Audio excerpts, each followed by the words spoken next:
slammed Texas Attorney General Ken Paxton, his Republican opponent, for a plea deal his office offered a Waco man who was charged with repeatedly sexually abusing a young boy. We'll discuss this and more of today's top headlines. I'm Ernie Manous. And I'm guest host, Houston Public Media reporter Michael Adkison. President of Houston's World Cup host committee, Chris Canetti, joins us to give an update on how the city is handling the World Cup crowds and festivities. Plus, Houston's only community darkroom and one of just 2 analog photo booths in Texas is helping keep film photography alive. And Flat's founder, Jesse Bowman, joins us to explain why. And as always, we want to hear from you. Give us a call or text at 713-440-8870. Hello, Houston is made possible in part by founding sponsors John Bradshaw and Kathy Sanders, by Metro, and by gifts from listeners like you. Live from NPR News in Washington, I'm Amy Held. Secretary of State Marco Rubio is set to travel to the UAE, Kuwait, and Bahrain this week as the Trump administration steps up efforts to end the war it launched in February. Vice President J.D. Vance says Iran has agreed to allow UN nuclear inspectors into the country. NPR's Franco Ordonez reports Vance spoke today after wrapping negotiations in Switzerland. Vance said the U.S. team of negotiators made very good progress and met several objectives. That includes establishing a mechanism to demine the Strait of Hormuz and another to help maintain the ceasefire in Lebanon. But he said they were most excited that nuclear inspectors from the International Atomic Energy Agency would be returning to the country. The final deal is the house. We set the foundation. We haven't built the house, but we've laid a successful foundation to get to a good place for the American people. Vance also addressed the possibility of unfreezing Iranian assets, which he said the U.S. and Qatar would manage. Franco Ordonez, NPR News, the White House. Tehran has a different take, saying it did not negotiate on its nuclear program and did not accept any new commitments in those talks. This is what Iran's foreign ministry spokesman tells the official news agency of Iran. The Trump administration has dismissed hundreds of experts from federal advisory committees in fields that include science and research. NPR's Kadia Riddle reports. The Trump administration has given little explanation for disbanding these committees. An executive order says it will reduce government waste.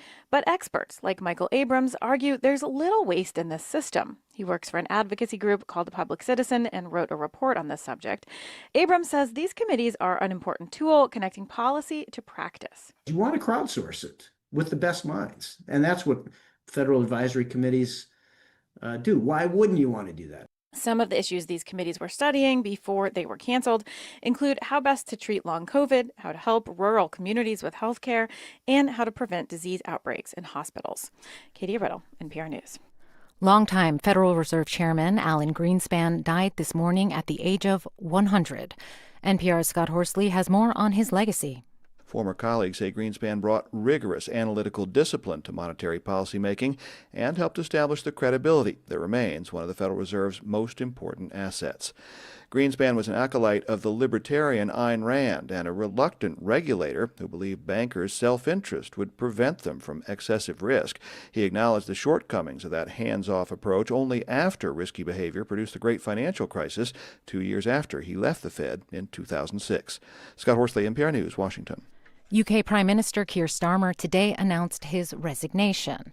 He will stay on as caretaker until his center-left Labour Party chooses a new prime minister. Nominations begin July 9th. It's NPR News.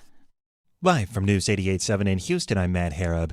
Gas prices continue to significantly fall. AAA is reporting that the average for a gallon of regular is about 14 cents cheaper than it was last week in Houston. $3.48 a gallon is what AAA is reporting for regular at this hour. Regular at one point was averaging over $4 a gallon here as a result of the war with Iran. Houston's next World Cup match is between Portugal and Uzbekistan. That is at Houston Stadium tomorrow. An estimated 10,000 soccer fans marched to support the Netherlands ahead of Saturday's World Cup match against Sweden.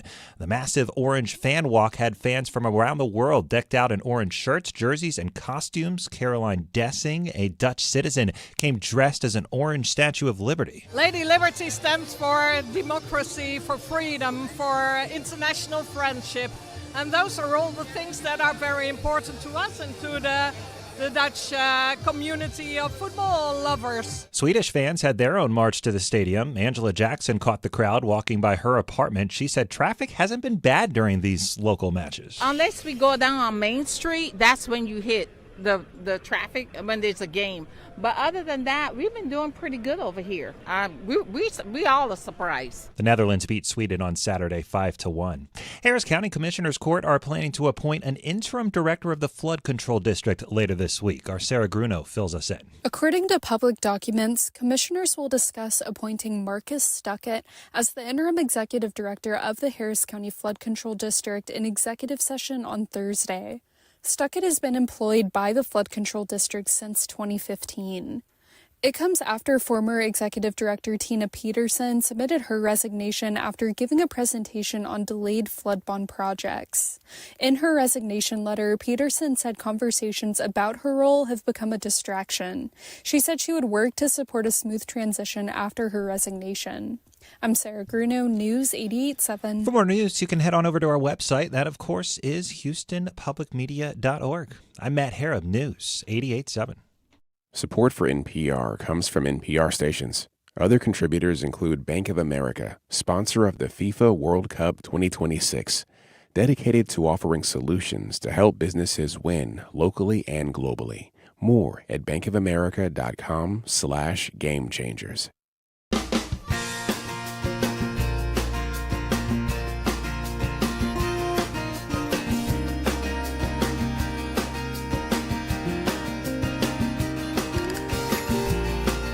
From Houston Public Media and News 88.7, it's Hello Houston, an open forum on today's biggest stories affecting Houston and beyond.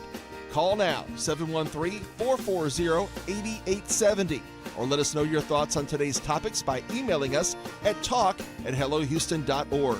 And now, Hello Houston. Hello there, Houston. Ernie Manous with you on this wonderful Monday morning. Dry out there again, sunny out there, warm out there. But to bring the brightness into your day, if the sun isn't enough, Michael Adkison is sitting in with me for what we like to call our Mondays with Michael. Mondays with Mike, and it is like the sun. I do radiate, just energy and warmth here. I want something. I did like you looked into who your guest host was today. No. Oh, please. Okay. I looked into, it was theoretically, you were going to be the guest in the next segment because we were talking World Cup. But actually, who do we have talking World Cup? We're going to be talking with the president of the Houston Host Committee, Chris Canetti. He's going to be coming up in this hour. A little more qualified to talk about it. Yes, more dignified than me. But you wouldn't know that looking into ChatGPT, because ChatGPT describes Michael Adkison as sports journalist and on-the-ground World Cup reporter covering the tournament atmosphere in Houston. Adkison has been following both the matches and the fan experience, providing firsthand insight into how Houston is handling its role as a World Cup host city and what stories are emerging from the tournament. And all that's accurate. It's actually not that far off from what you're doing. When Ernie read that to me, I did a full gut bust laugh the first time. Because if you know me, I love soccer. I love the World Cup.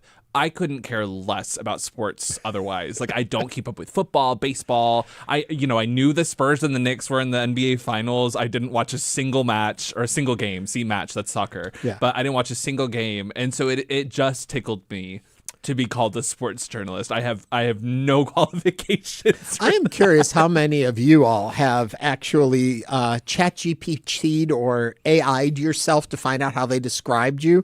I was described a while back. Now they've corrected. I've noticed over the years it's gotten better. Have they? Well, it's gotten more correct, more accurate.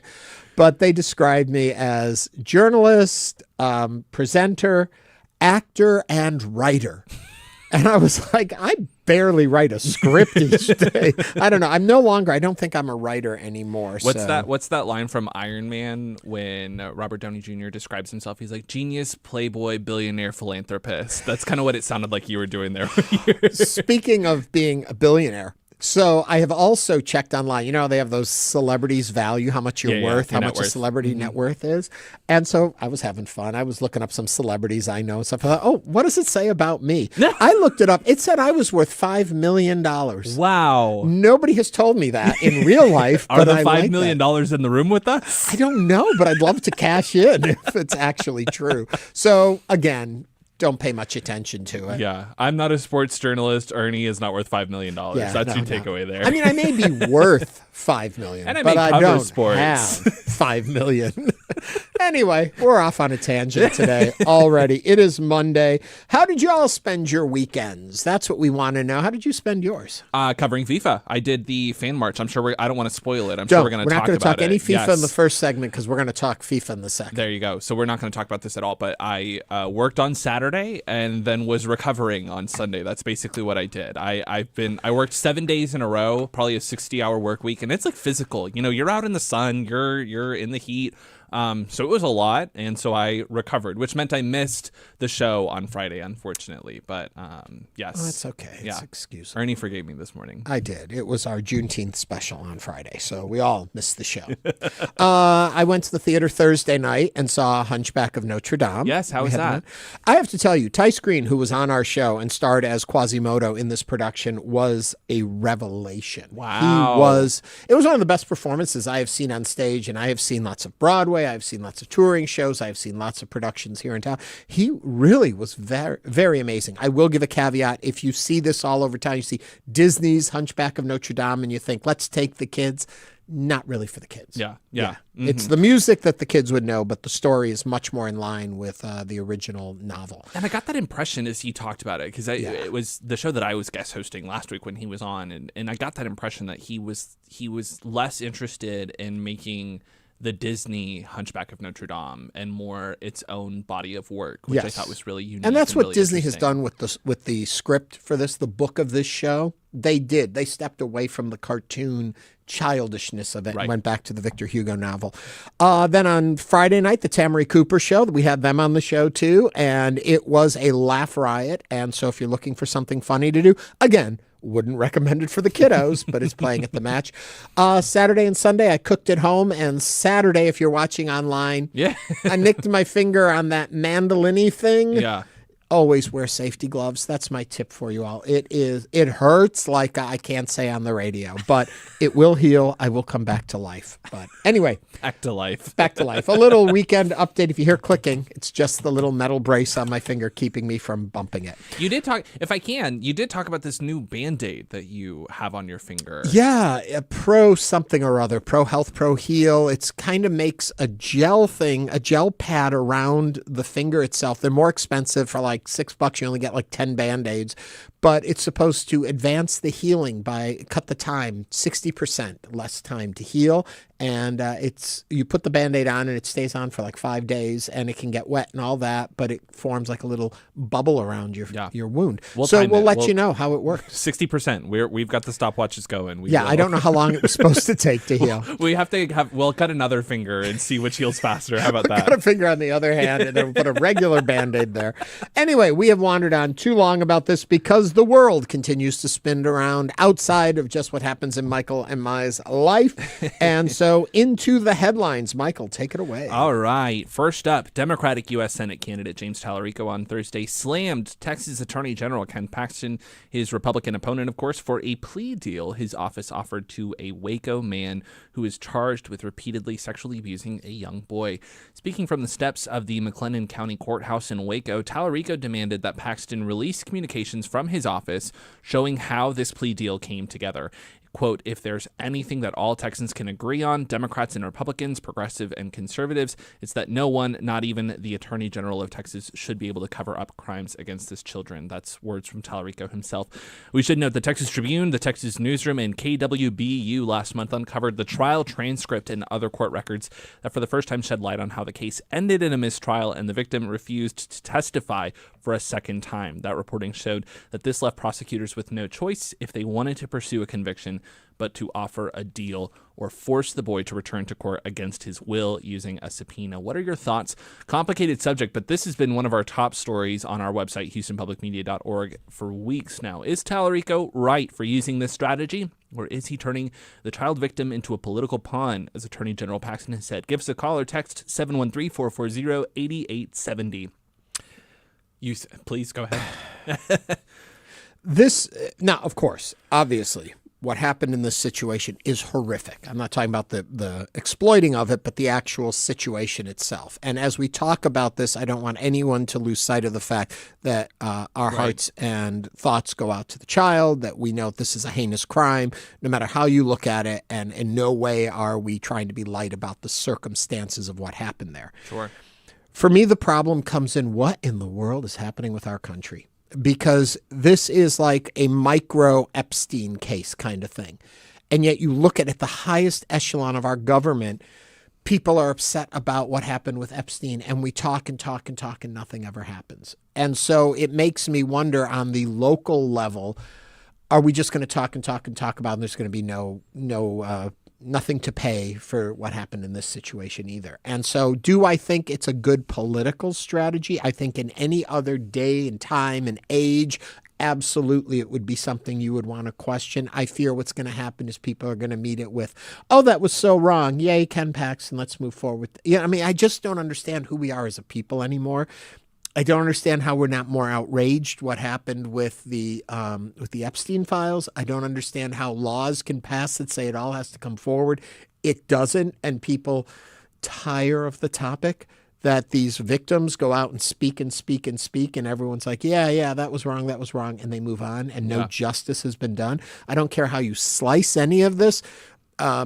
Jeffrey Epstein and Ghislaine Maxwell were not the only two who abused these children, but the only two who have really been pulled into courts and have been punished, theoretically begun to be punished for their crimes in this country.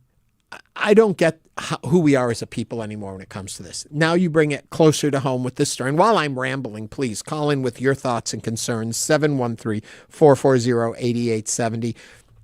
What happened here in Texas, from what we know and understand, sounds outrageous. What was the full plan? What was the deal made that allowed this person to not be treated more harshly by our political system? What part did Ken Paxton play in it? Yes, that intrigues me. That should have action taken on it.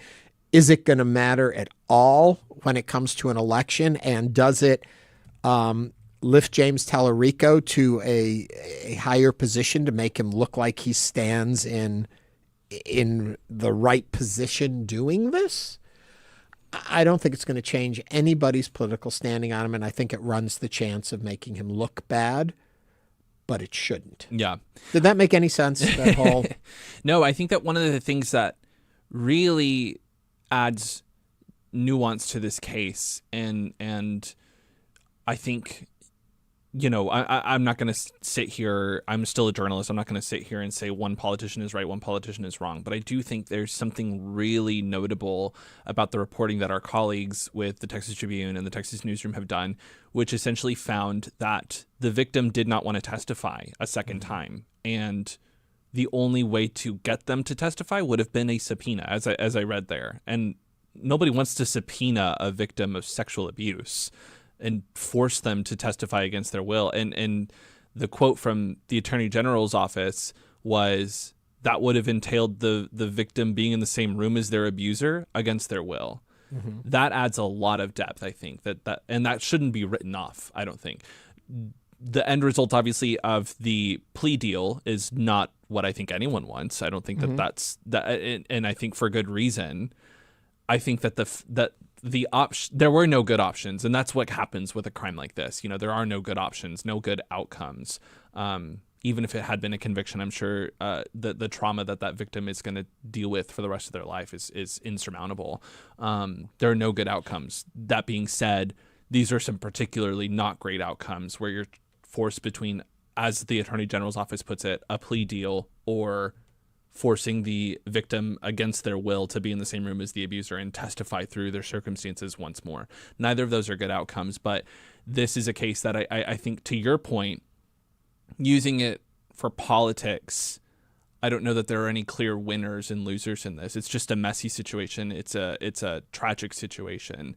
But it is one that I've noticed is resonating with a lot of Democratic supporters, that the concept of our state's top cop is the rhetoric that we would use about the attorney general. Our state's top prosecutor gave a plea deal to someone who was accused of sexual abuse. And then ultimately, obviously, they pleaded guilty. It was a plea bargain. So they were convicted of this. But, I think that on the surface is not a good look for someone who is our state's top prosecutor. Over in our YouTubers, David Ford writes, I don't understand how more isn't being done about all of this. And I think that's an interesting point. And I think that's where a lot of us sit. I don't know. There's two different things at play here. Should this have played out? And I don't know how many reporters have asked for the Freedom of Information Act to release all the documents on this that they can have released because it happened within a political office and those things should be public record. But does it behoove James Talarico to speak of it? Why is he choosing to do it? And I think I would assume in some way and shape and form, it's as though the outside world hadn't done enough to draw attention to this, and he feels like you should be aware of this as people. I just worry that if you're already in the Talarico camp, you're there and you agree with this, that more should have been done. If you're in the Paxton camp, you already had heard this story, you moved on from this story, you are more in line with your politics leading the way than your politician, and therefore you're like, it's not going to sway anyone. Yeah. That you can announce this and the camps stay the same. And if I can, to that comment, I think it's worth noting that was the argument that Paxton's campaign and office as the Attorney General made when he was impeached by the Texas House, is that these are allegations that voters knew when they elected him to be Attorney General of the state of Texas. And for that reason, if we're truly a democracy and the voters are the people with the most power, and knowing these allegations, they still elected Paxton, we should not impeach him. That was the argument that Paxton's team made. And I think it sounded like you were almost kind of indicating that is the argument that his campaign would make now is these allegations were there before he became the Republican nominee. He still became the Republican nominee. To what extent should it weigh on voters' minds? And I suppose we'll see that in November.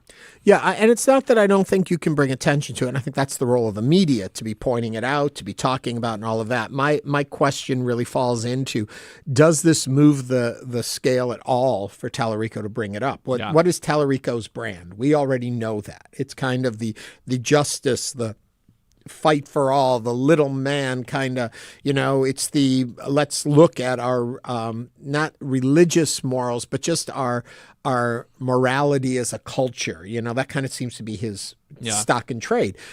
Does this change any of that? And I'm interested, if you're listening right now, 713-440-8870. Was this an issue that you heard about in the news and it made you shift who you supported? Were you in the Paxton camp and you heard this Talarico statement and you were like, wait a minute, and it opened your eyes and it shifted how you were voting?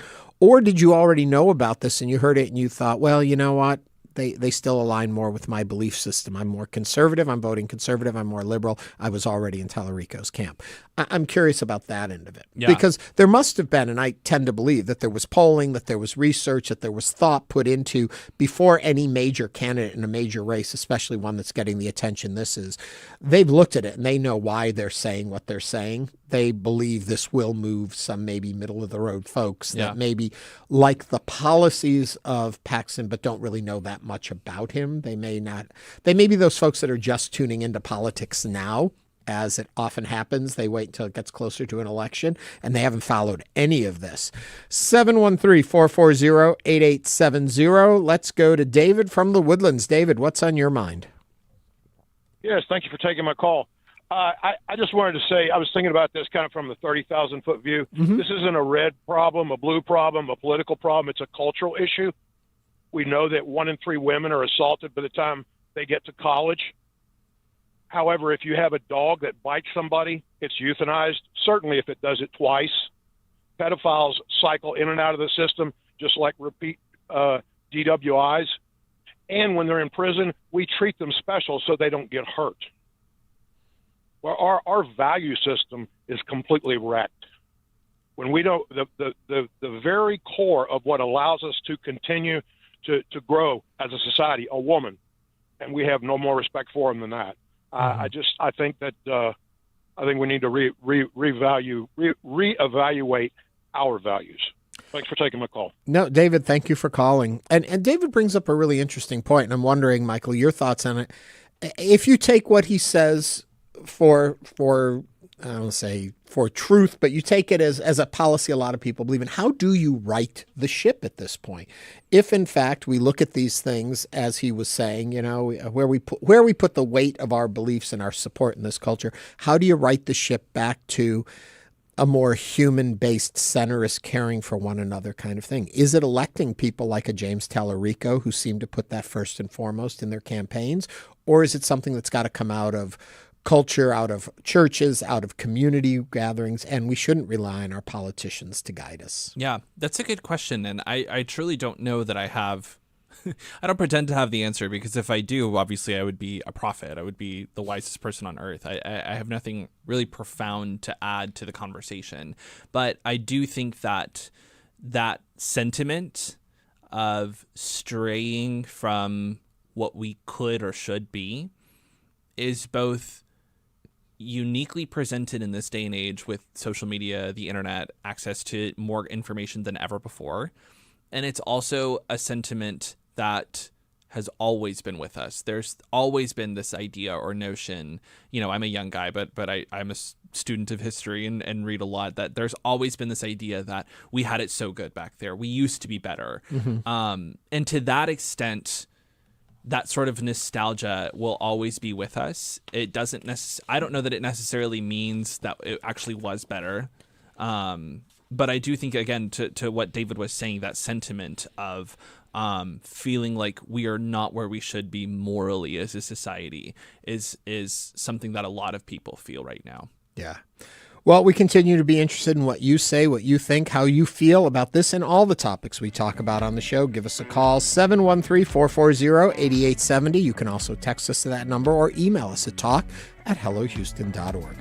Okay, we're going to take a quick break. When we come back, it's all things World Cup. The president of FIFA World Cup 2026 Houston's host committee will be with us to give us an update on how the city is handling the World Cup festivities. And Michael will give his own opinion of how it's going. I'll be in the hot seat, too. You will, too. This is Hello Houston on News 88.7.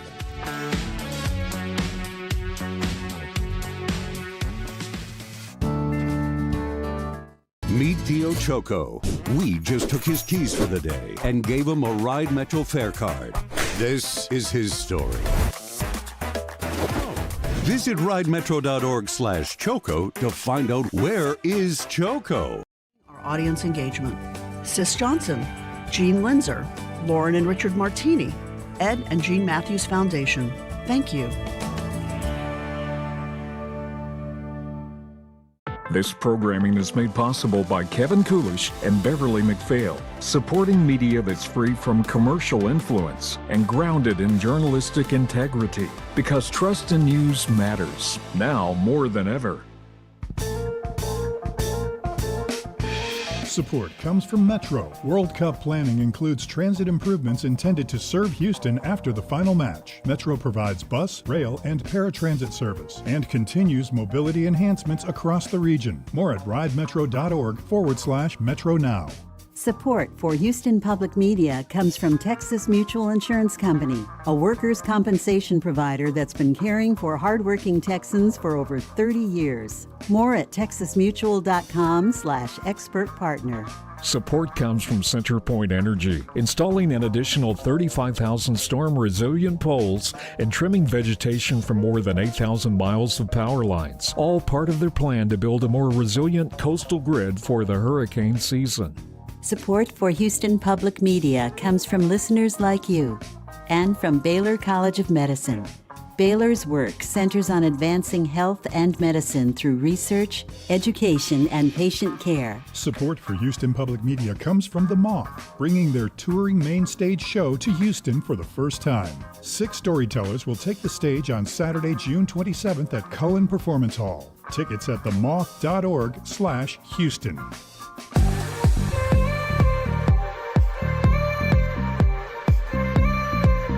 And now back to Hello Houston. To comment on today's topics, call or text 713-440-8870 or email us at talk@hellohouston.org.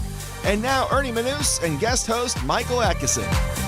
The FIFA World Cup delivered another busy weekend with games in Houston and across North American host cities, from knockout stage implications and surprise upset, the shifting group standings, and standout performances. There was plenty to catch up on. Michael Adkison has been covering this. Why do I say your whole name? Michael has been covering this since you're sitting here. He's been covering the World Cup atmosphere on the ground in Houston, from packed fan festivals to matches at the Houston Stadium. Shortly, we hope to hear from the president of FIFA, but until then... So, Michael. I know, it's my turn. It is. I will tell you, I'm sitting here next to you, and you are not wearing any orange. It seemed like the big orange thing was Saturday, and it was crazy. It was crazy. If you're watching the live stream, I'm wearing my Argentina jersey. They play here at noon, so I will be tuning in while we're doing the show. At 1? Okay, Ernie says at 1. You have to stay attentive orders from to the this boss. show. No, so I was at the Netherlands fan walk, the Orange fan walk this weekend. The estimate is that 10,000 people marched from Rice University to NRG Stadium. I was one of them. It was very hot. I went as a reporter. I was not wearing orange. I was interviewing people. Okay, let me take a step back before you get into any of that. So first of all, it's the Netherlands. Their color is orange. Yes. And traditionally in the Netherlands, they walk to the stadium, right? There's some reason behind this. Yes, the Netherlands has a huge fan base. I believe they're at least when I looked before they won their match, let me pull it up right now. They're the number 7 team in the world. Okay. Yes, number 7. They're the number 7 team in the world. Huge fan base. And for every city that they play in, whether it's in Netherlands or if it's in the World Cup and they're somewhere internationally, there is a huge walk, a huge march from one spot to the stadium. So here in Houston, it was from Rice University to the stadium. They're led by what they call the Orange Bus, the Dutch bus. And it is truly... I love this bus. It is truly just that. It is a bus, as you would picture, like on the street, decked out in orange with Netherlands memorabilia and what have you. And this bus moves at a crisp 3 miles an hour to get to the stadium, and it's leading these fans along the way. And I was particularly struck on Saturday as I did this march by how, yes, there were a lot of people from the Netherlands there. There were a lot of just Houstonians who came out and wanted to experience this, because it's like, and that's the whole, I think, appeal of the World Cup is like, when else are you ever going to get to experience something like this in your backyard? That you had such cultural diversity from all across the world, people embracing this march. And it was hot and sweaty. And of course, everyone would rather be in bed on a Saturday morning. But it was also like the place started to be. At 8 a.m., Started right? The gathering started at 8. The march began at 8:45. Okay. I saw people drinking Modelo's as early as 7:15. So now there's also some kind of, is there a dance, a sway to the right and to the left? What is that? You probably saw that. Yes, there is an unofficial Dutch fan song that translates to, in English, it would be right, left, accurately. So as they play this song, which has a very catchy melody, the chorus comes in, and it's basically just a command to move to the right or move to the left. And as they were playing it from the bus, you can see on all the videos that are circulating on social media, the fans, they literally just move to the right and then they move to the left. But it's like this huge, thousands of people all just moving in one direction and then the other. I saw someone said they're giving Texas A&M and College Station a run for their money with line dancing. No, but it was fascinating. It was fascinating. Well, it's funny because you think like 6 people, if they move to right, move to left, nothing. When you have 10,000 people, it's this wave. It's like a metronome. It's really kind of cool watching that. And so they get to the stadium, and how did it play off? The fans who had tickets got to the stadium. If you were like me and you don't actually have a ticket to the match, you were just doing the walk to do the walk. HPD was lined up outside right where the NRG Center is, and we're shouting at people, if you don't have a ticket, this is where you turn around. You're not going to get into the stadium. So, of course, then you had lots of people, hundreds, just peeling off and then making the walk home. I Ubered home or back to the university. But people just then walking another 2.5 miles all the way back to the stadium. Somebody said to me jokingly, I assume, "Oh my God, you make these athletes walk this whole way and then play a game?"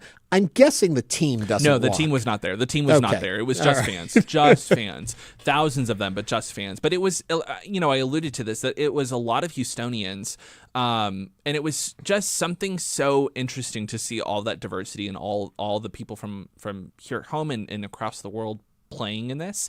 And I also felt like it was funny seeing our American culture and our American values reflected. You can go onto our website, houstonpublicmedia.org, and you will see a couple of Dutch folks that I spoke to who dressed up as orange statues of liberty to come to this march, because they said that the Statue of Liberty reflects, values of peace and unity and global community, and they said they wanted to reflect that when they came to Houston. Alex Garza Photo says on our YouTube, it would be cool to do this for Astros and Texans. We should do it. We should do it. Ernie and I will lead the way. We should do it. All right. Well, joining us now, Chris Canetti, the president of the Houston World Cup Host Committee. Chris, welcome back to the show. Good morning. Good to be here. Hey, thanks for joining. What have you made so far of how Houston has embraced the World Cup? We're talking about the fan walk right now. What have you made sitting on the sidelines watching all this happen in real time? Well, we are on day 12 of this 39-day journey, and so far it's just been absolute perfection. Everything has gone according to plan, and as a spectator myself of this, of not just the fan fest and the stadium at the match, but everything that's going on, it's really just been one wow moment after another is how I like to describe it. It's just there's so many incredible scenes going on across our city right now as a result of the World Cup being here, and it's really been beautiful across the first 11 days. I had heard that many of the international visitors are actually spending multiple days here in Houston rather than just popping in for a match and leaving. Have we seen that to be true? Of course, I don't have any data at this point to support that one way or the other. I have my own visual evidence of that, and really the best way to see that is at the fan festivals. Mm-hmm. Let's just say, for example, Sweden played the Netherlands on Saturday, but on Thursday, Friday, yesterday, we still were seeing lots of orange and yellow jerseys around, indicating that fans were here for a couple days around the match. Yeah, it's been great fun, and the energy in the city seems to have been wonderful. How was the weather? Did that dampen, do you think, spirits, or did everything move as well as could have been expected with the rain we had?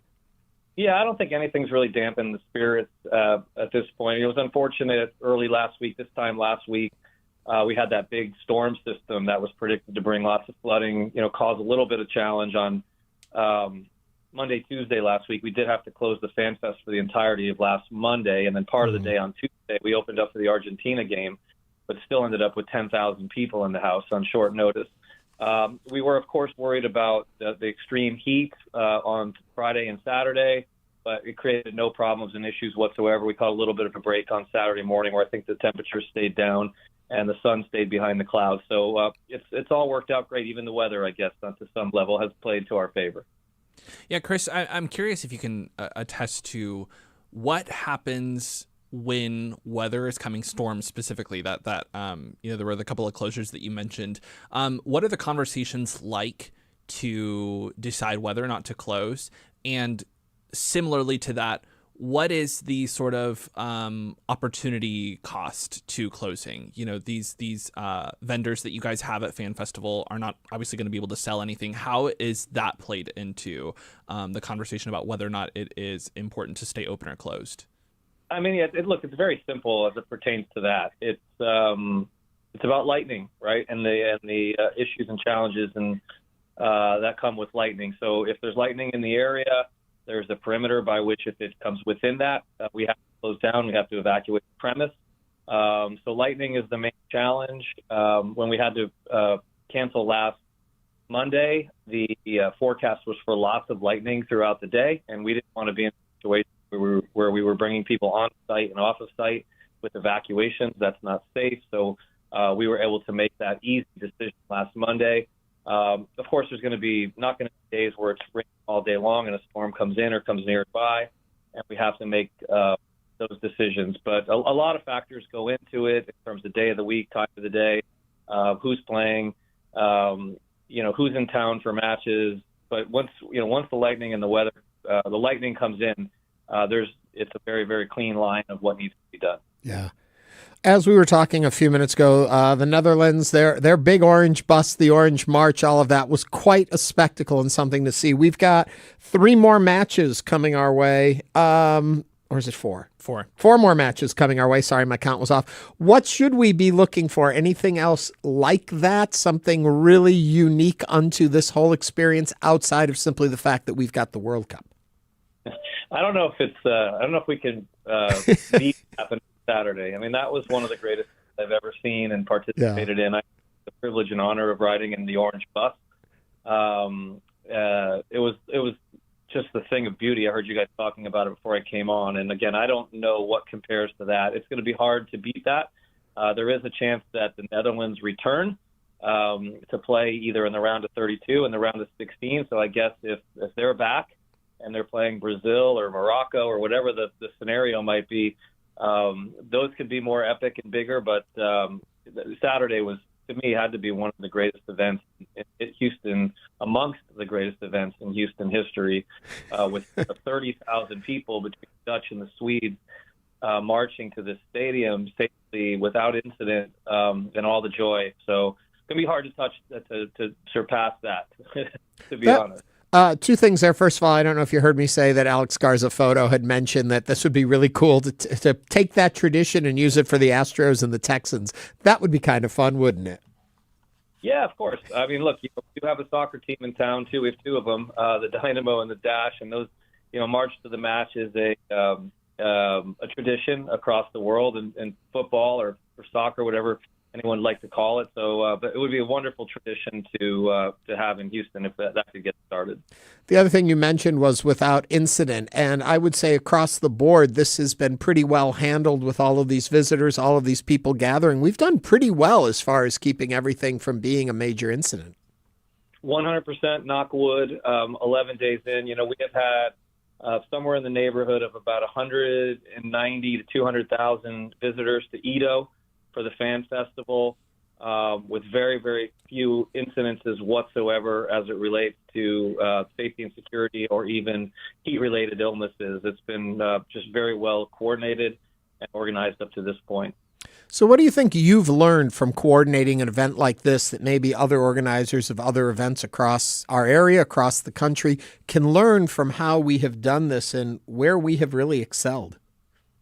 Yeah, look, I really have a deep appreciation for the collaboration that has taken place across our city, whether it's the city itself, the county, fire department, police department, county sheriffs or fire marshals, airport, metro, stadium, you name it. The entire community, the corporate community, has really worked together incredibly well, believed in the World Cup, understood the value of it to our city, and put everything on the table to make sure that this was a phenomenal event for Houston and that it left Houston in a great light at the end. And again, we're only a third of the way through. We have a long ways to go here, but so far it's going right on plan. And the public collaboration has really been amazing.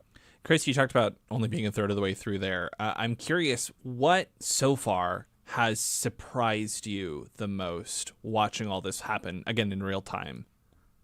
I'm not sure I'm surprised by anything other than everything that I expected is just on a different level. So maybe I'm surprised that all the things I expected to happen are happening on a much higher scale, higher level, right? So, the fan fest attendance is right now 17% above expectation. Wow. 11 days. Even like last night, you look at the number of Egyptians that showed up to support Egypt. Wow, I would have never saw that coming. Or even the number of Iranians, to be honest, that were at the match yesterday. every time you kind of look and you have an expectation, it's exceeded. And I guess that is the power of the World Cup. And I think that's a testament to Houston and the Houston being one of the major cities to host the World Cup is, we like to call ourselves the most diverse city in the world. And you really are seeing that reflected in real time if you go to the fan festival. Yeah, absolutely. I mean, the fan festival is as diverse of a place as you're ever going to see. You're seeing jerseys from, countries across the world and people from across the world. It's really a beautiful thing. And it's, again, it's just a family environment down there. It's fun. It's a celebration. We saw the Argentines celebrating with the Algerians the other night. It's just everybody's getting along and just having a memorable, fun time from this experience. Chris, before we let you go, I'm just curious for folks that are just kind of becoming aware of all of the stuff with FanFest and stuff, what have you learned so far and what's the best tips and advice for people who want to go out to FanFest? If you're coming out to FanFest, a couple of very simple things to remember. One, have a plan. If you just try to show up, I think it might be a challenge for you. Have a plan, know your route of transportation, your arrival times, your entry points, know what you can and can't bring into the venue. We at the end of the day, going into the FanFest is very much the same as going into Reliance Stadium or Shell Energy Stadium or Adkison Park. We have security provisions, what kind of bags you can bring or can't bring, so on and so forth. So go onto the website, fwc26houston.com, get all the know before you go information, plan your trip, whether you're taking the Metro Rail or whether you're driving, where you want to park and all those kind of things, and arrive early. And that's the same would apply if you're going to one of the Final Four matches as well. So far, we've had no problems getting people in and out of the stadium, no major transportation issues, but have a plan, arrive early, and you'll be in the best shape to have a good experience. And to remind everyone, FanFest is free, and it is functioning during every match, not just the matches that happen here in Houston. One last question. How late after a match does FanFest stay open? If you've been watching it and your team has won and you're in a celebratory mood, how long do you still get to play? Yeah, I mean, we generally try to wrap it up right after. Some of these games are ending very late at night, so, we soon thereafter the game are starting to clear the grounds and move people out. So the party doesn't go on long after games are ending at 11 or 12 o'clock at night. So you don't have to go home, but you can't stay here. Exactly. We actually play that song. You are correct.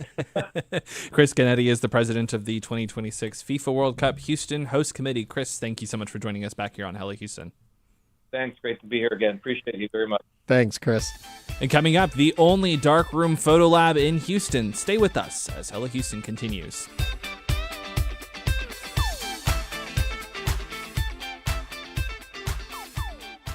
Teams try to separate them. Meet Gamola, songwriter, world-class violinist, and award-winning multi-genre artist. We just took his keys for the day and gave him a Ride Metro fare card. Visit ridemetro.org/Gamola to learn more about his ride. Demolishing Saudi Arabia 4-0 earlier today. Belgium is facing Iran in Los Angeles. After that, Uruguay looks to earn their first win of the tournament against Cape Verde, who held pre-tournament favorites Spain scoreless and earned a shocking tie in their first match ever at a World Cup. The result made Cape Verde's goalkeeper Josimar Diaz an internet star after saving every shot that came his way. He gained over 14 million followers on Instagram following his team's upset. The night wraps up in Vancouver, with Mohamed Salah leading Egypt against New Zealand. 3 nations have already secured a spot in the knockout stage so far. Germany became the latest yesterday following their come-from-behind win against Ivory Coast. The other 2 nations already through to the knockouts are Mexico and the U.S. Tunisia, Turkey, and Haiti still have a match left to play, but they won't be advancing to the knockout stage at this World Cup. I'm Juan Diego Garcia. Support for soccer tournament coverage comes from SPF 1000 Vampire Sunscreen, the podcast that asks, what is the darkness to you? Find it wherever you get your podcasts. Support for Houston Public Media comes from Karbach Brewing, makers of Hopadillo IPA, hosting summer soccer at Karbach, featuring live matches on a 14-foot LED screen, along with internationally inspired food and drink offerings.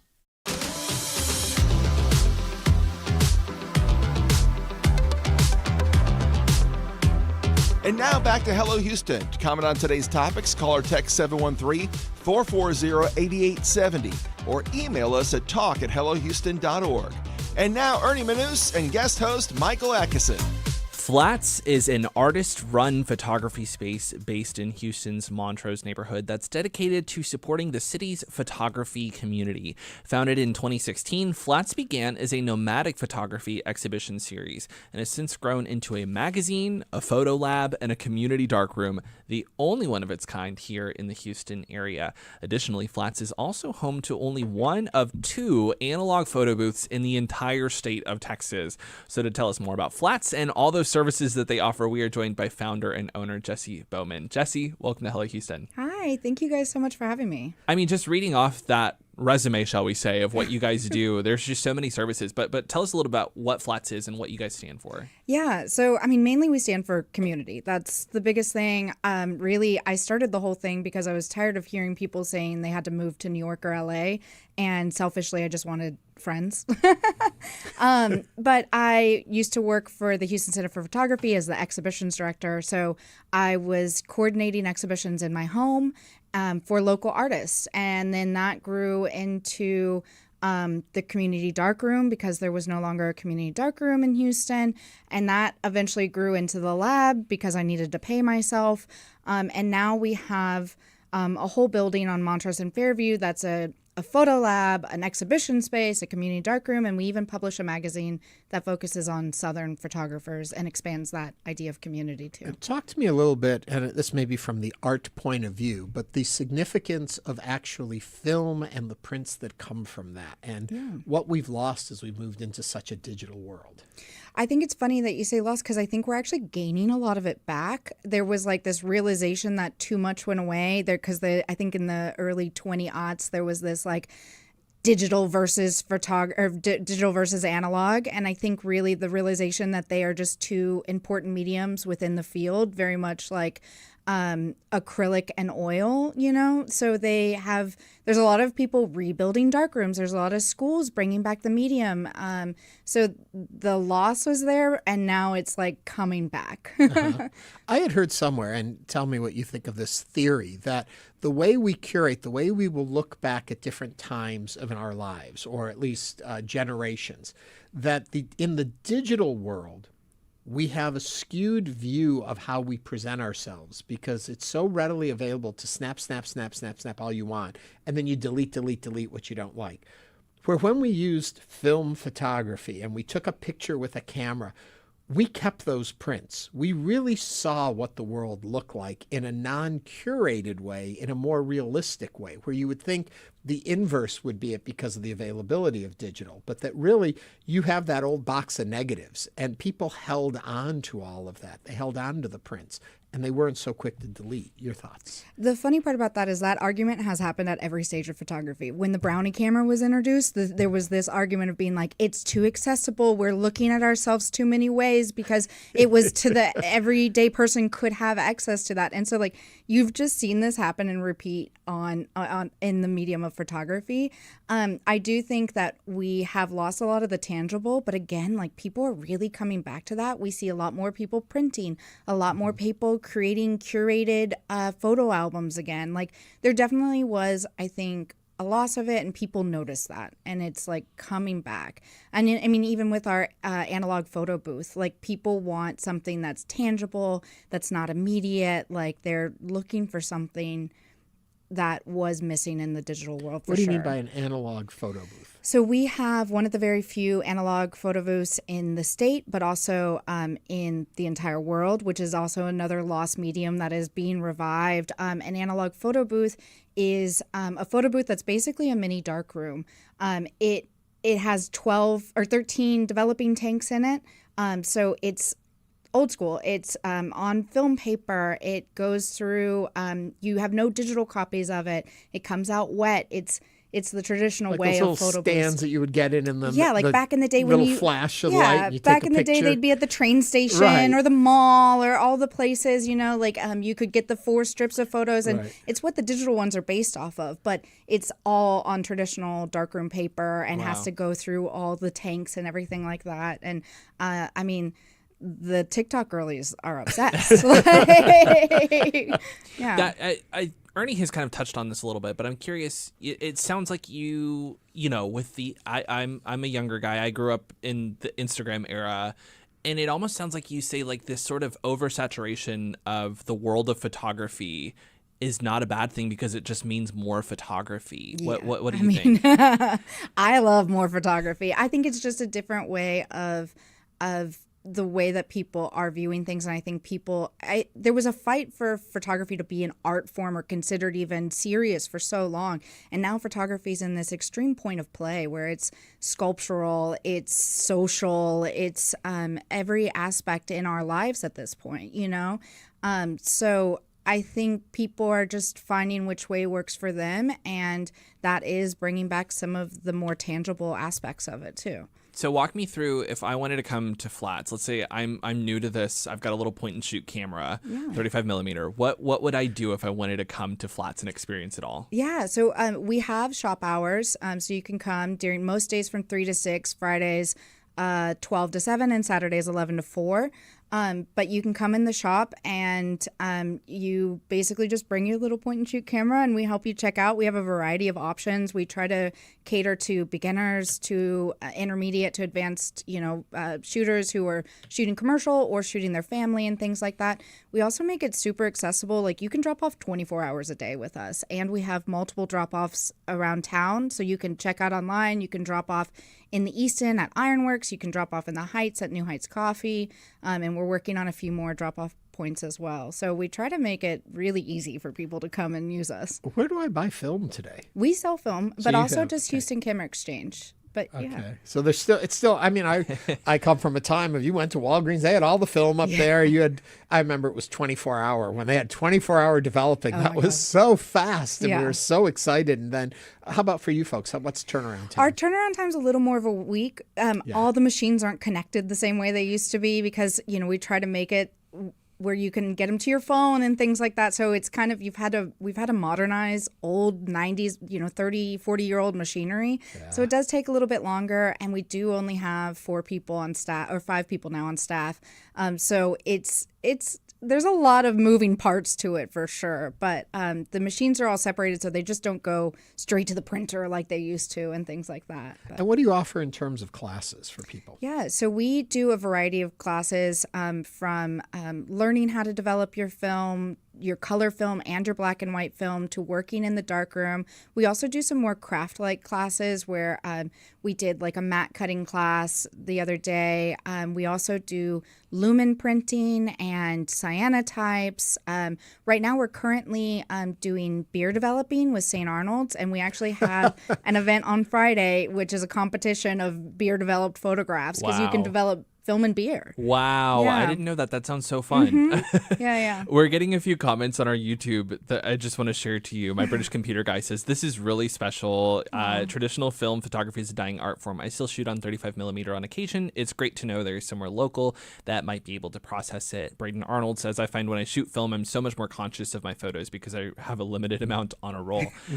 Just wanted to pass those on to you to say, there's a community that is really vested in this. What inspires you and what drives you when you look at your business, Flats, and you say, this is why we're doing this? What inspires you? I mean, comments like that, exactly. I mean, I definitely started because I felt the same way. I wanted to keep using film because I wasn't quite enjoying digital. I really missed being able to slow down and having to think about things and not having the immediacy of overthinking the image and stuff like that. I really found that I took better pictures and enjoyed it. And I knew a lot of people who felt the same way. So I was like, how do I build the space for myself and for others and show up? And I think there's a lot of great people that are a part of our community that show up for each other too. We do like critique classes and community things like that. So, well, Jessie, thank you for showing up for us today, the founder and owner of Flats. What a great idea. Thank you. Thank you. We're going to take a quick break. When we come back, more of today's top headlines, and then Houston City Council member Joe Panzarella will be here, and some folks from the production of Spamilton. Yes, you heard me right, Spamilton. That's coming up in the second hour of Hello Houston. Stay tuned. There's more Hello Houston on the way. For the latest in local news, subscribe to the Hello Houston Daily Newsletter at HoustonPublicMedia.org. Hello Houston is a production of Houston Public Media. The opinions expressed by the guests of this program are solely their own and do not represent the views of management, staff, or underwriters of Houston Public Media. This is News 88.7. Your favorite PBS and Houston Public Media shows, live, on demand, and all in one place. Search HPM Plus on your smart and connected TVs. HPM Plus. Carbon capture and storage is becoming big business, but is it a real climate solution? That's the difficult bit about it. At what point do we become complicit with this narrative of fossil lock-in? I'm Amy Scott. Why fossil fuel companies are investing in carbon capture. Next time on Marketplace. Marketplace begins at 6:30 this evening here on News 88.7. Partly cloudy skies, 89 degrees at the University of Houston. The heat index right now is 102. This is your NPR station, KUHF Houston News 88.7, a service of the University of Houston. It's now 12 o'clock. Just ahead on Hello Houston, Texas students may soon attend social studies and reading classes that minimize racial, geographic, and cultural diversity while emphasizing the Bible. We'll discuss this and more as we continue diving into the top headlines of the day. I'm Ernie Manous. And I'm guest host, Houston Public Media reporter Michael Adkison. A new bridge could finally connect Memorial Park and Uptown for walkers and cyclists. Houston City Council member Joe Panzarella is here to explain what the project means for mobility, safety, and the future of transportation right here in Houston. Plus, a hilarious send-up of Hamilton and Broadway culture is on stage in Houston at Stages. And today we're joined by members of this production of Spamilton. Also, we want to hear from you, so give us a call or text at 713-440-8870. Hello Houston is made possible in part by founding sponsors John Bradshaw and Kathy Sanders, by Metro, and by gifts from listeners like you. Live from NPR News in Washington, I'm Amy Held. High-level peace talks have come to a close in Switzerland, with the U.S. and Iran agreeing to a roadmap to reach a final deal. But the two sides have different accounts about how to get there. Vice President J.D. Vance says Tehran agreed to allow UN nuclear inspectors into the country, but Iran's foreign ministry spokesman says they did not negotiate their nuclear program. And when it comes to American voters, they're skeptical, and the majority oppose President Trump's handling of the war he started and is trying to end. NPR's Mara Liasson reports on pushback even within Trump's own base. Trump is struggling to sell it. He's getting criticism from both wings of his own party. There are some in the Make America Great Again MAGA base who are angry that he went to war in the first place. Many of them voted for him because he promised not to get involved in any more foreign wars. And they don't feel like the U.S. has achieved anything of value so far. That's NPR's Mara Liasson reporting. A new order from the Supreme Court has further weakened the Federal Voting Rights Act in 7 states, mainly in the Midwest. NPR's Hansi Lo Wang reports the order comes out of a case about the landmark law's protections for disabled voters and for voters who are unable to read or write. The Supreme Court is leaving in place a lower court ruling that strikes down a key tool for protecting voters with a disability or an inability to read or write. That ruling applies to Arkansas, Iowa, Minnesota, Missouri, Nebraska, North Dakota, and South Dakota. Across the country, lawsuits by voters and advocacy groups have been the main way of enforcing the Voting Rights Act's protections for voters with a disability or inability to read or write. But last year, a ruling by a federal appeals panel agreed with a novel argument by Republican state officials in Arkansas that only the U.S. Attorney General has the right to sue to enforce that protection. The Supreme Court has now refused to review the panel's ruling. The move comes about 2 months after the Supreme Court's conservative supermajority weakened the Voting Rights Act's protections against racial discrimination and redistricting. Hansi Lo Wang, NPR News, Washington. British Prime Minister Keir Starmer is stepping down. His approval ratings have slumped to a historic low following a landslide win 2 years ago. NPR's Lauren Freyer reports from London the UK is set to get its 7th leader in about a decade. At a lectern outside 10 Downing Street, Starmer resigned in a tearful speech, paying tribute to my fantastic wife, Vic, who has been a rock by my side through good times and bad. Polls show Starmer failed to connect with voters and deliver palpable change after budget cuts under the Conservatives. He'll stay on as caretaker until his centre-left Labour Party chooses a new Prime Minister. Nominations begin July 9th. The lead contender is Andy Burnham, the popular outgoing mayor of Manchester, England. Lauren Freyer, NPR News, London. On Wall Street, stocks are mixed. This is NPR News. Live from News 88.7 in Houston, I'm Gail DeLauder. A deputy shot over the weekend in a gun battle at an apartment complex is now out of the hospital. Precinct 4 Assistant Chief Danny Garza says Deputy Zante Zepeda was responding to multiple calls from an apartment complex in northeast Houston near Beltway 8. You have a male walking through a complex with a shotgun discharge in it. It's a pretty dangerous scene, pretty chaotic, and definitely frightening to the public. A second deputy was also hit but didn't need to go to the hospital. The suspect barricaded himself inside an apartment before eventually surrendering. The Texas Democratic Party will hold its biennial state convention in Corpus Christi this week. More than a dozen resolutions Democrats will vote on target Israel. News 88.7 political reporter Andrew Schneider says that's leaving some Jewish voters feeling threatened. One of the resolutions accuses Israel of committing genocide in Gaza, with no reference to the Hamas-led attacks of October 7, 2023.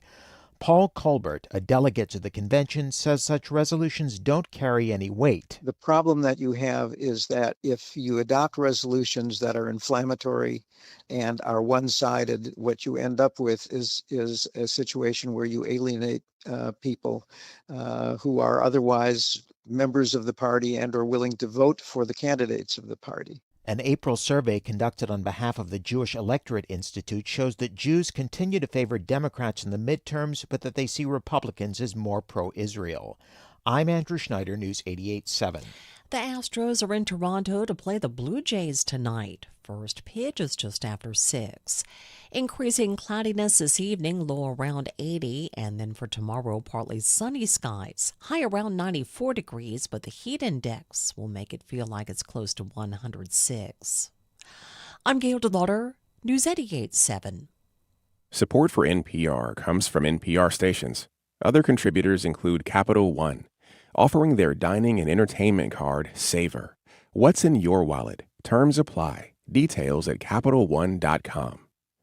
And listeners like you who donate to this NPR station.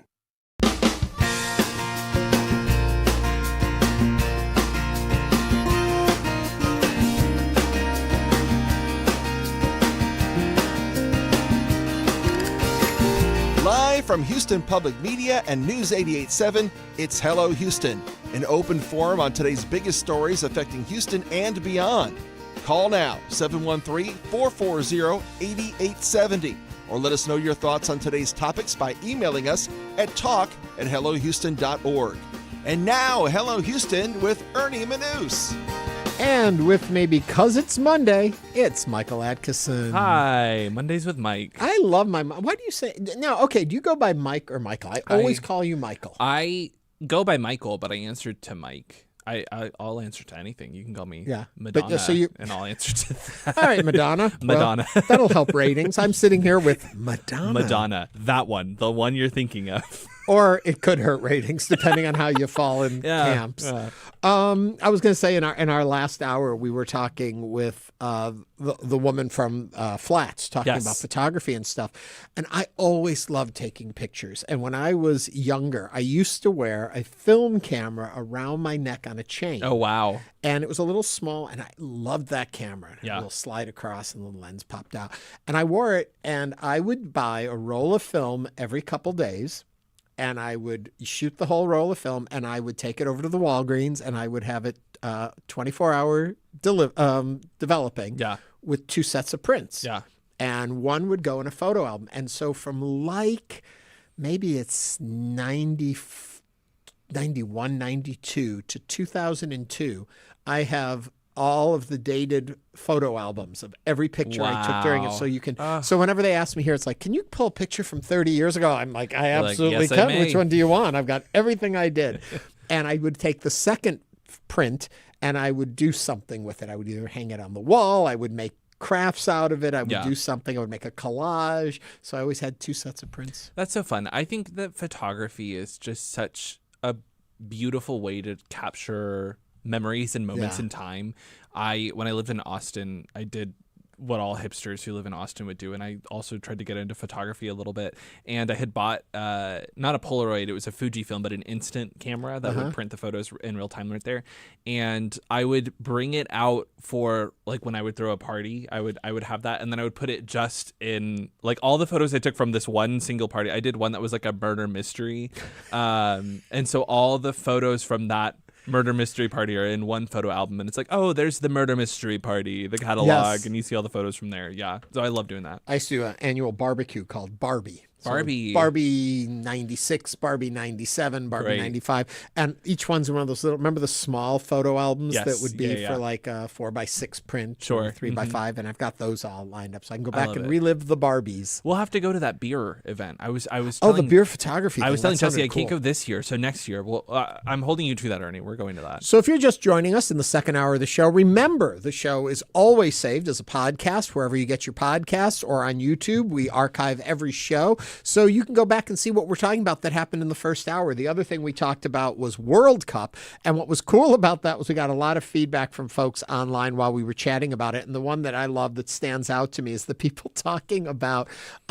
the videos that are online of foreigners, and I use it in a general term, anyone who's not from right here in the expats, all their shock and surprise about how we do things in this country. Everything from ice in the sodas to the sheer size of a Walmart to what is a Buc-ee's? Why do they have all of this? They're fascinating to watch. Oh, it's been great talking to international fans here. And you know, I cover FIFA the way that I cover any other thing, which is we hold it accountable when we need to hold it accountable, and we praise it when something is done that needs to be praised. And I think that seeing these international fans come to Houston is FIFA and the World Cup at its best. That it's just something that brings the whole world together for one moment. You know, we've got rivalries. We've got, you know, one of the Houston Matters producers came into the studio right before we said hello Houston and said he hated my shirt because I'm wearing an Argentina jersey. I thought that was very funny. It was very funny. We've got our rivalries, but at the same time, it's just we're all together in this moment. And it's been so wonderful, I think, to see international fans praise Houston. The folks that I've talked to have been like, Houston is just so warm. I mean, warm in the metaphorical sense. Everyone is so welcoming. It is warm too, and everyone has been quick to point that out as well.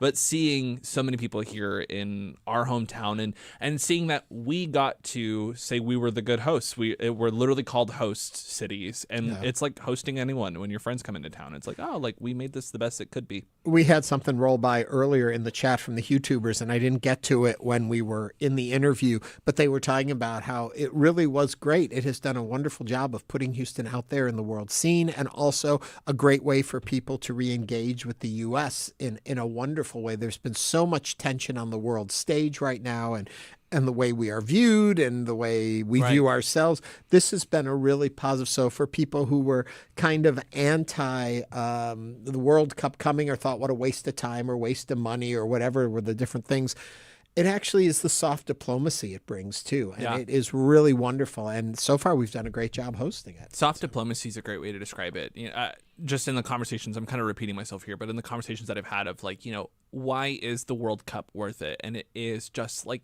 a moment where we, in all the chaos of the world, all the international tension, all the economic problems, that it's something that can just unite us. That everyone, I know you watch Eurovision, that that the World Cup, we talked about it being a little bit bigger than Eurovision, that for a moment in the finals, something like 1.5 billion people are all going to be watching the same thing at the same time. And it's over in New York. You know, it's our home country. There's just something so beautiful about that. Yeah. Well, keep enjoying it. There's a match going on right now. I don't recommend you go and watch it because we're on the air, and I'm not letting Michael watch it either until 1 o'clock. So he's got to stay focused on us. But there's more upcoming. I guess tomorrow there's another game right here in town. Portugal versus Uzbekistan. And then this Friday, I believe, is Saudi Arabia versus Cabo Verde. Wow. All that's happening. Quickly, a little side note before we get into the headlines, sadness. Clive Davis, the hit maker, titan of the music industry, has passed at 94 years of age. I say that, and then when I get to the age, I think, you know, we're sad at the loss, but how fortunate to have had such a rich, long life. Oh, and what a life well What a lived. career. Golly, yeah. Someone that, there's something to be said of, obviously Whitney Houston is famous, but the fact that we know who Clive Davis is, I think it's a testament to who he was, that led that life of promoting her career and some of the other careers. That it's when you're famous for helping someone else become famous, there's something to be said about the work that you did. Well, and he just made such an impact on the music industry, and he had a unique ear for all of it, and how he understood the world around him, and how he shaped the pop culture world by who he promoted and how they created artists and who they put onto the scene that made us who we were, and has been such an influential source in music for such a long time. Long time. He will be missed. Coming up in this hour of the show, we're very excited to have one of our newest, if not the newest, Houston City Council member, Joe Panzarella, will be joining us. He got in at District C. There was a lot of talk about that and how that all played out. Well, he is now our representative from District C and the most recent one to get in. He's involved in the talk about building that bridge between Memorial Park and Uptown. And he's going to be here to talk about that and any other issues. We'll be welcoming your calls and comments. Plus, Spamilton, not Hamilton, not Spam-A-Lot. Spamilton is going on at Stages Theater. We'll be talking with the co-director of that show in a little bit. But as always, we begin 15 minutes late. We begin with the headlines. It's not late. We just got here when we got here. Yeah. Texas students may soon attend social studies and reading classes that minimize racial, geographic, and cultural diversity while emphasizing the Bible. This is from the Texas Tribune. The State Board of Education has two pivotal votes slated for this week that would usher in these changes. One, a rewrite of Texas's social studies lessons. The other, on a reading list for all public schools that includes teaching Christian stories. Today, board members will hear from teachers, students, and community members concerned about the materials ahead of a scheduled preliminary vote. The final vote is scheduled for Friday. The social studies proposal represents a dramatic transformation in how Texas schools have long administered lessons on history, geography, economics, and government. It eliminates the current 6th grade world cultures course, de-emphasizes world history outside of European tradition, and dedicates more focus to Texas and the United States. The statewide reading list, in contrast, would require, among other literary works, that schools teach Bible stories to children as young as 6 years old to young adults preparing to receive their diplomas. If approved, these changes would go into effect in the 2030-31 school year. What are your thoughts on these proposed changes? I know a lot of people have a lot of thoughts on our curricula and what goes into it and what should not go into it. Give us a call. Let us know your thoughts. 713-440-8870. Ernie, when I covered politics in Austin, I know this was like one of the biggest conversations is the statewide curriculum, the Bluebonnet materials, and how it was incentivized for public schools to use it by the state. And it also included teachings that came from the Bible and biblical history. So we saw so much pushback over that. I imagine we're going to see something similar with this.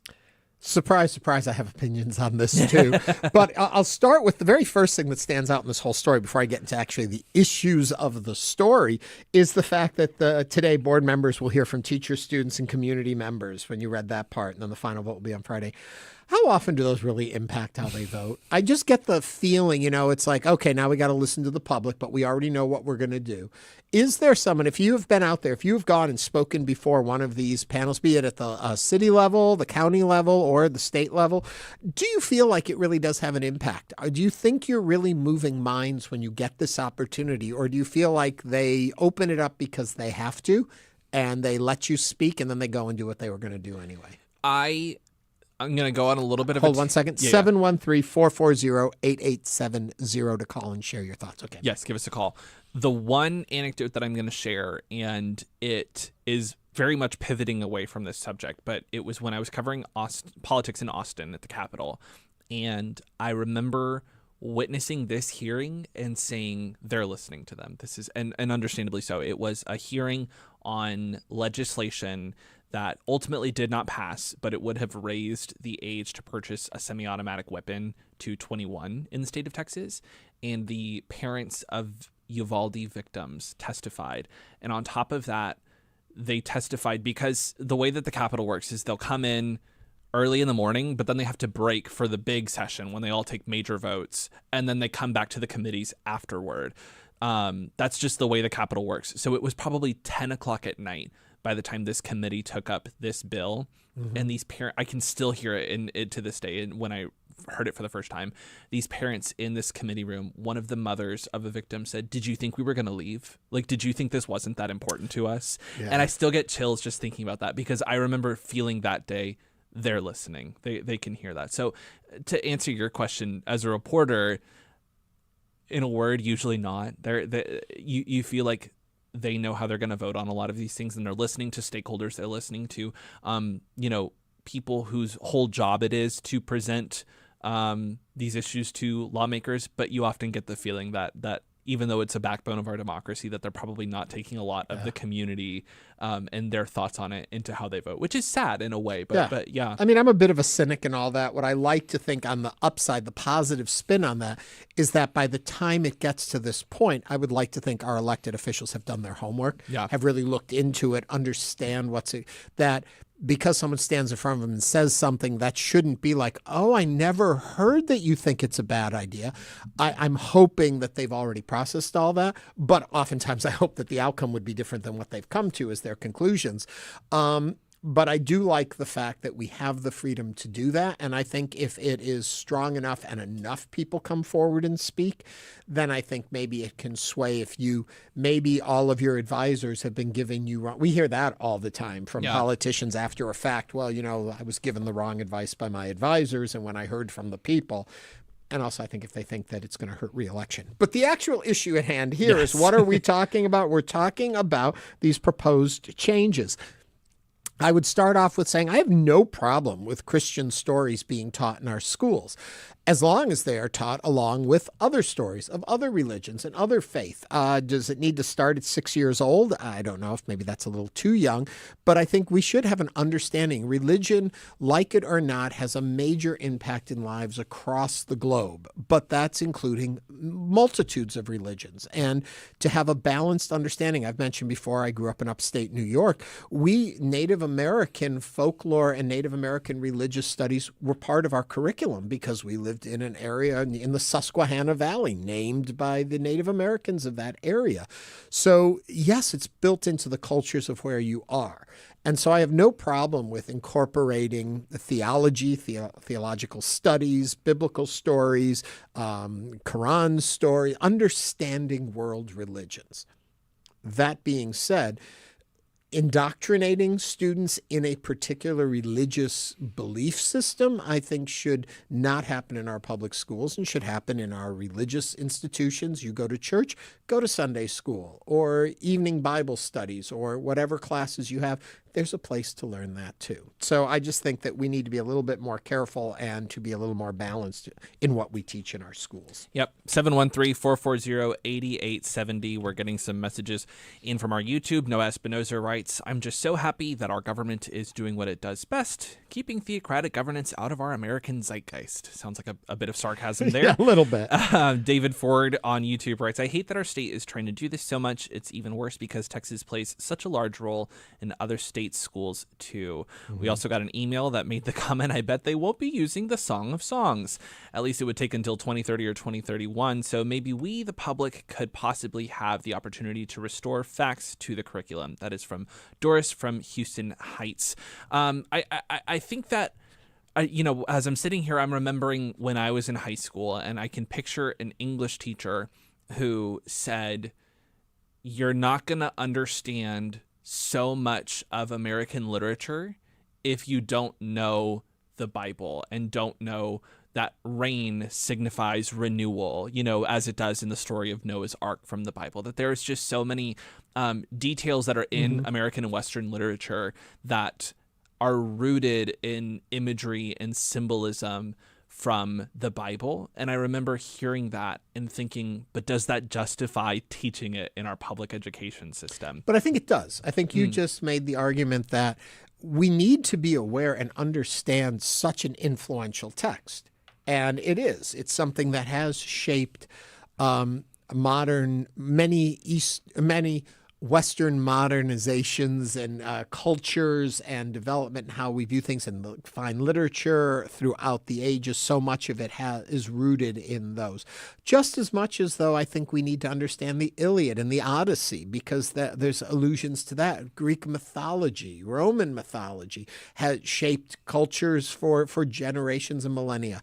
So I think all of this is important to say we can't teach it.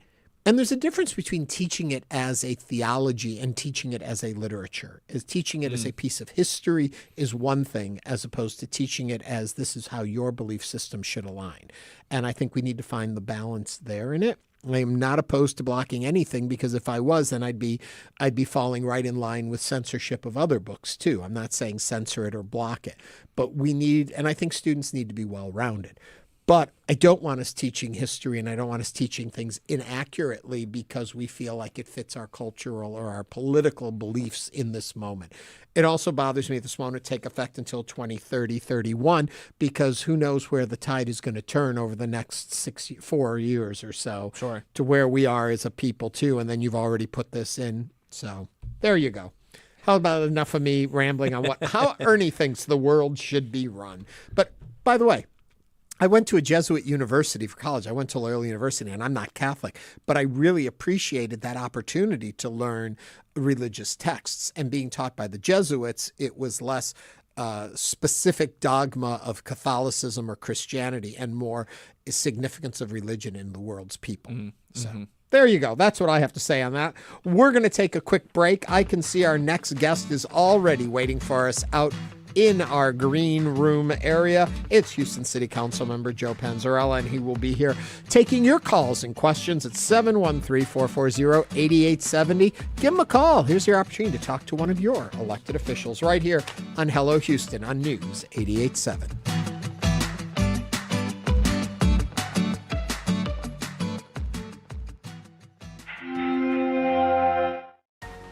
We know you value Houston Public Media. That's why you're watching right now. So take the next step and become a new member of the station you rely on. Every gift makes a difference. And what matters most right now is supporting the station that brings you the news and information you rely on. It only takes a minute to make a big difference. So join as a new member today at houstonpublicmedia.org/donate or call 800-364-8300. Your vehicle donation directly supports that work. If you've got a car, truck, boat, or RV you don't need anymore, donate it to this station. It could be worth hundreds or thousands of dollars in support that goes straight into Houston Public Media. The donation process is easy and will pick up your vehicle in any condition. Donate any vehicle to Houston Public Media at houstonpublicmedia.org/cars. Support comes from Metro. World Cup planning includes transit improvements intended to serve Houston after the final match. Metro provides bus, rail, and paratransit service and continues mobility enhancements across the region. More at ridemetro.org/Metro Now. Support for Houston Public Media comes from Houston Grand Opera, presenting its 2026-2027 season, including Strauss's Der Rosenkavalier, Gounod's Faust, and Carlisle Floyd's Susanna. Information at hgo.org. Houston Public Media is licensed to the University of Houston System, governed by the UH Board of Regents. Information about open meetings, dates, times, and locations is online at uhsystem.edu. Tonight on Houston Public Media TV8, Made in Texas presents Oldberg, Wind in the Sails. Meet the wildlife sculptor whose works have shaped the artistic and natural landscape of the Texas coast. Tonight at 9 on TV8.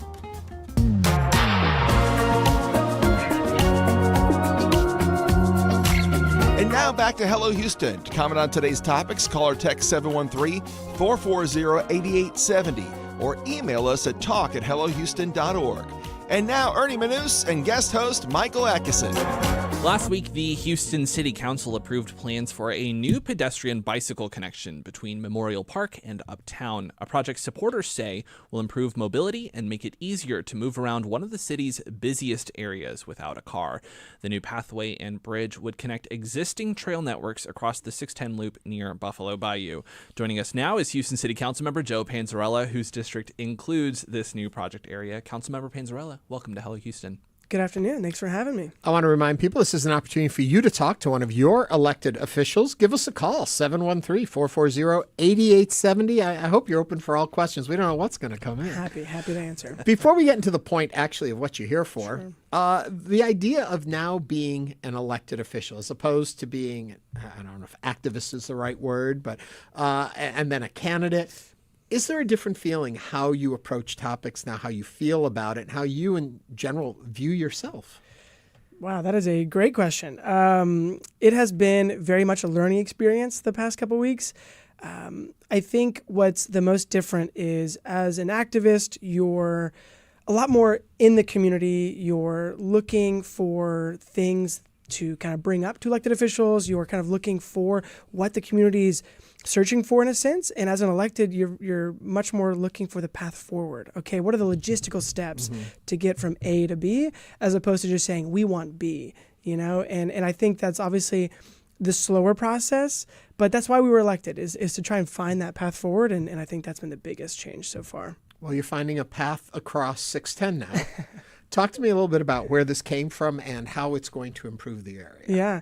I mean, this is an awesome project, and I can't really take much credit for it. This has been in the works for, I want to say, almost over 10 years now.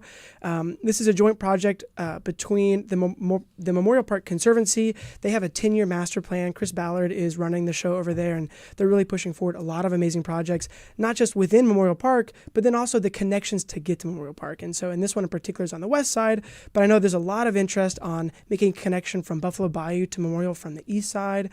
There's a lot of interest in connecting Memorial Park from north of the park. You know, I-10 there is kind of that natural barrier. And, you know, I know Precinct 4 and a couple of activists are looking at hopefully putting a cap over the highway there and connecting Memorial Park north of that way. But then back to this project, it's a project between Memorial Park Conservancy and then also the Uptown Tours. And then they were able to kind of find the funding to actually build and construct this project. And hopefully they'll start construction in Q1 of 2027, which is just amazing to see. So how is it better than simply a light there that you can walk across underneath the overpass and you're in the park? What are we talking about here? I think it's giving Houstonians more options to walk safely, to bike safely, to keep individuals off of the main thoroughfares, and then just making it more comfortable and accessible. I think everyone in that part of town wants to access the park, and a lot of times they don't want to have to drive, because once you're there, you want to be able to bike through all the different trails and stuff. And so this is just that opportunity to get to the park without having to get in your car. I'm curious, how do you see this in the greater context of creating a more accessible and walkable Houston? Is this one small step? Is it a big step? Where does this play in that chapter? Yeah.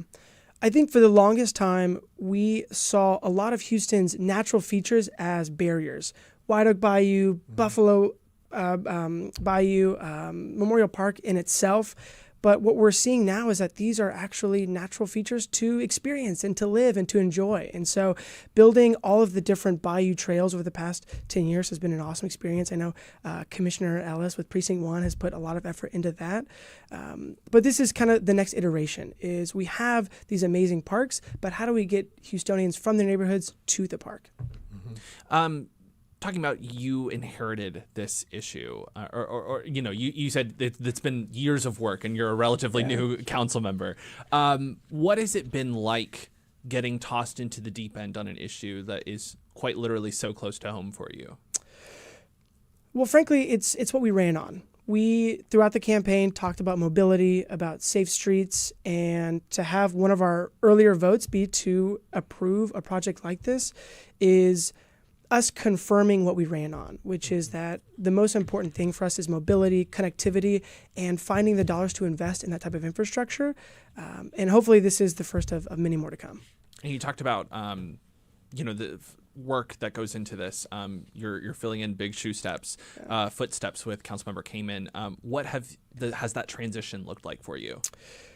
It's been twofold. One, we've been doing what you could call a listening tour or maybe a thank you tour. I've been at 2 to 3 different civic clubs almost every single night since I was sworn in, just trying to hit every different neighborhood in District C. It's a big district, it's a diverse district, and we want to make sure that everyone feels heard. And so the first step has been being present, just being active and involved in everywhere we can.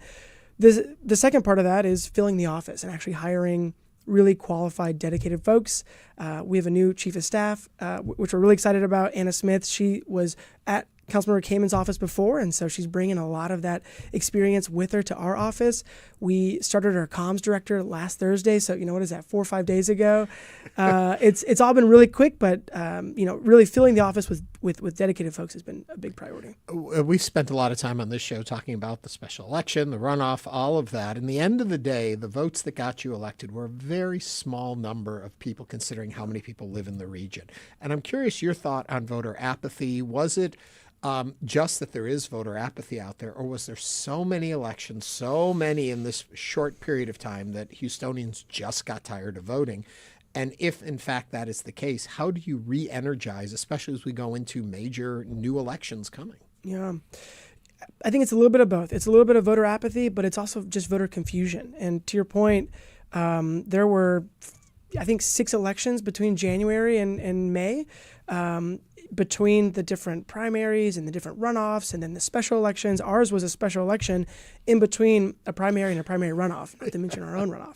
So I think what we heard from a lot of Houstonians out door knocking is, oh, I already voted in your election. And we say, well, no, this is actually a different election, And so having to re-educate folks that there was just so many different things going on. I think luckily there's a little bit of a pause between now and November, but what really helped our campaign, and I think what's going to be important for November, is highlighting what you're voting for and not what you're voting against. And I think, in the case of Talarico, who's running for, Texas Senate here, really focusing on what his platform is and about the affordability crisis and, again, just emphasizing what it is that you're getting out of the vote as opposed to what you're voting against. Yeah. A big piece of city news of late has been the city budget. You voted for it. Curious your thoughts behind the budget, and then also take that into talking about it's not a trash fee. We know that, the administrative fee surrounding trash. Yeah. Your thoughts on all of that and what we can interpret about you and understand about how you are going to have your leadership with your vote on this. Yeah. Well, I'll say we did vote yes on the budget, but we had some major concerns about it, and we made sure to express that at the budget vote meeting. In particular, a flat $5 trash fee, administrative fee, is regressive in nature, and that's something that we had concerns with, and we're actually now voting on a council, I think this Wednesday, on allowing residents to be able to pull from the water fund if they're in a low-income scenario where they can't potentially pay for that $5 trash fee.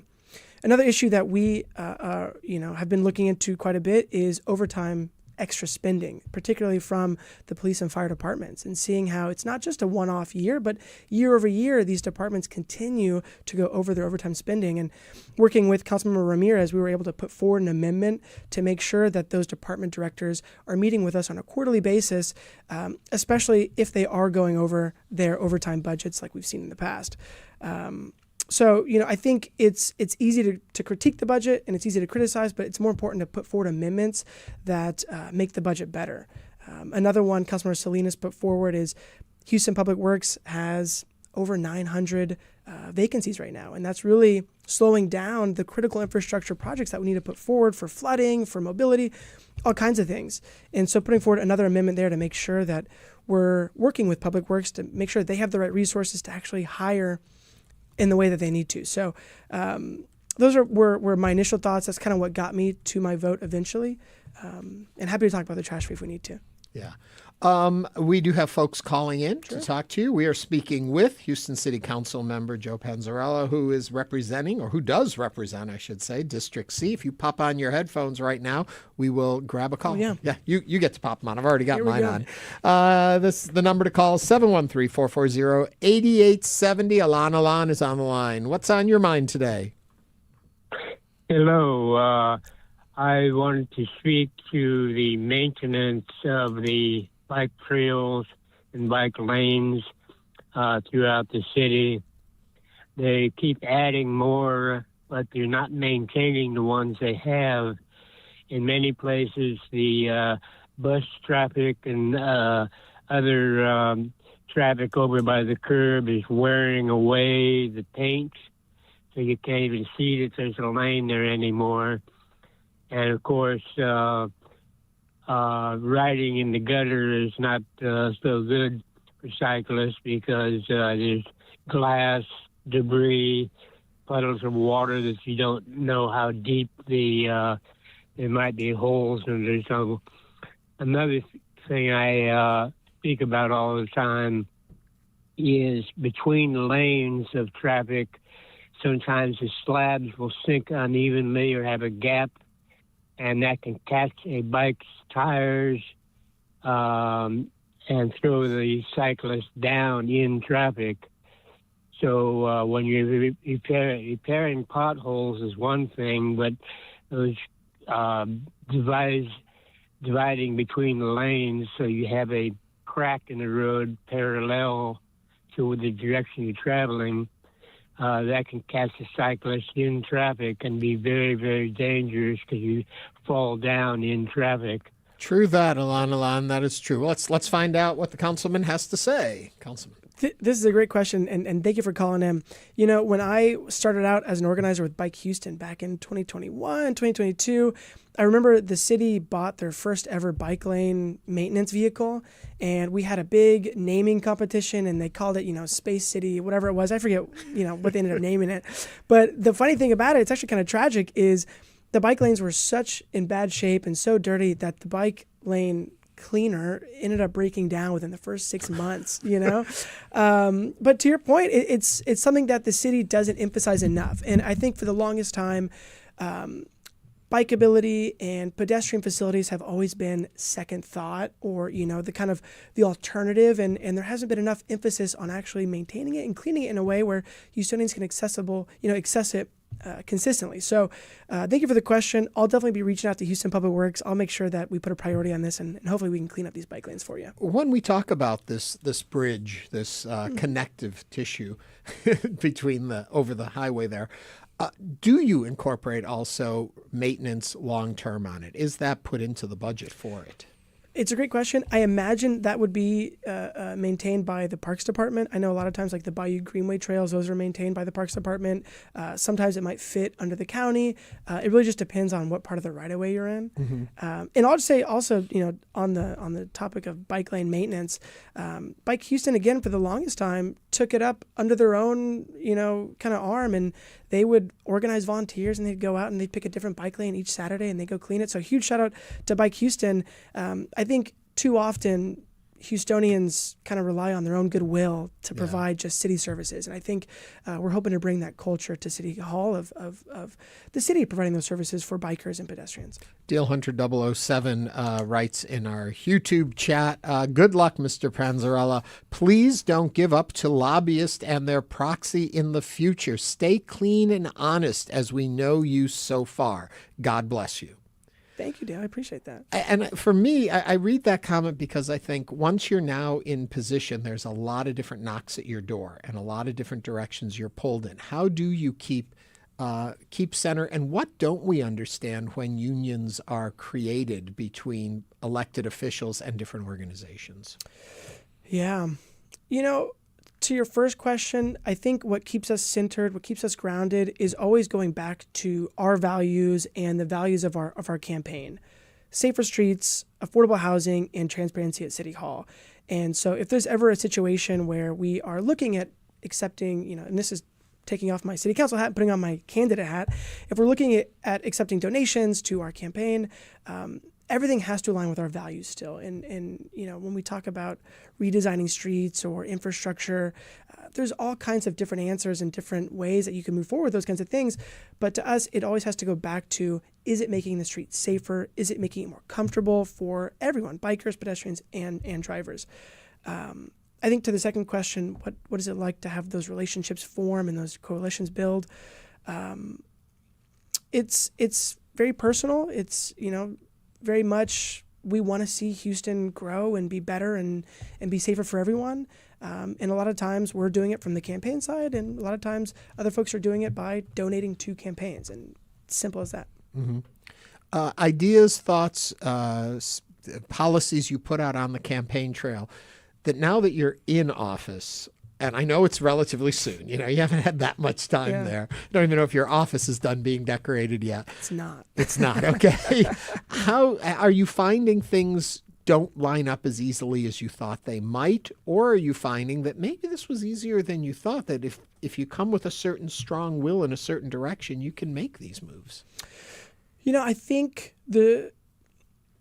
my first reflection on this is when you're running for city council, in my case, I was running for District C, it was a little bit more straightforward because I just had to speak to District C residents and all of the different interests within my district. But then once you get to City Hall, you have to deal with all the other districts of Houston. And as we know, Houston's a big city, it's a diverse city, and a lot of folks just have such different issues and all kinds of things like that. So I think that's been the first understanding.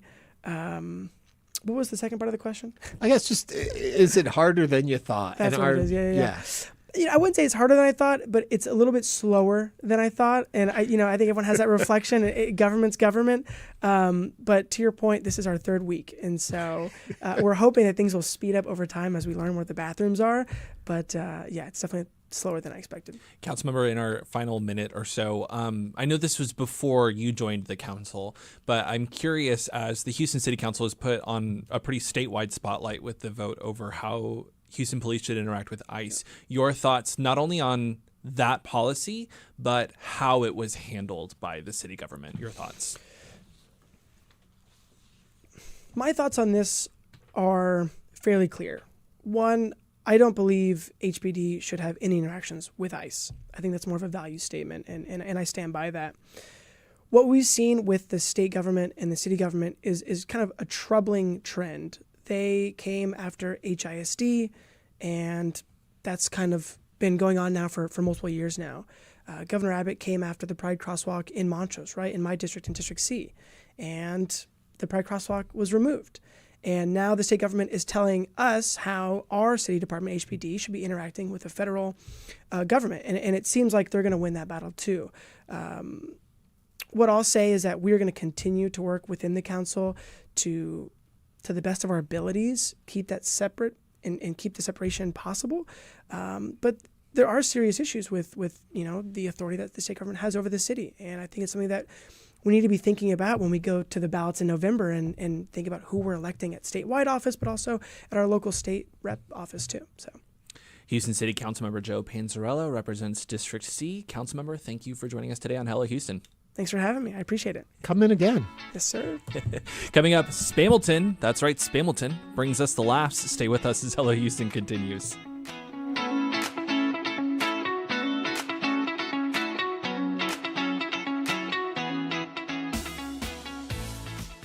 Kevin Coolish and Beverly.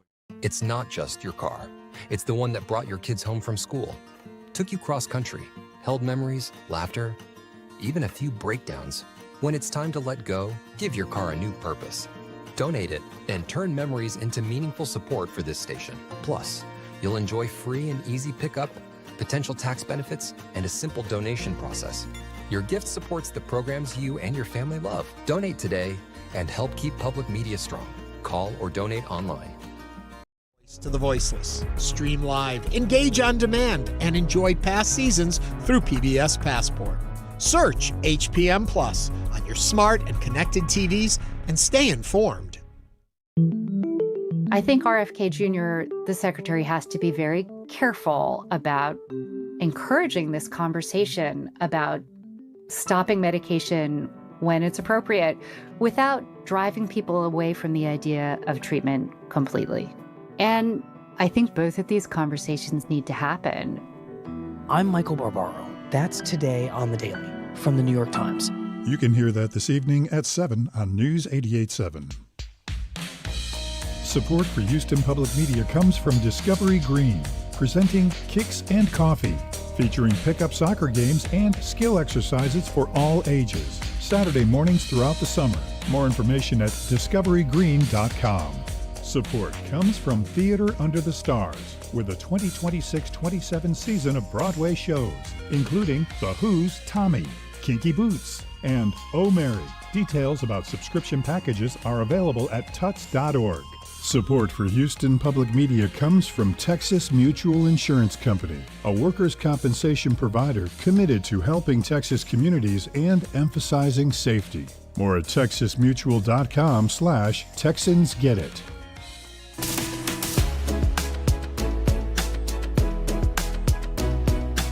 And now back to Hello Houston. To comment on today's topics, call or text 713-440-8870 or email us at talk@hellohouston.org.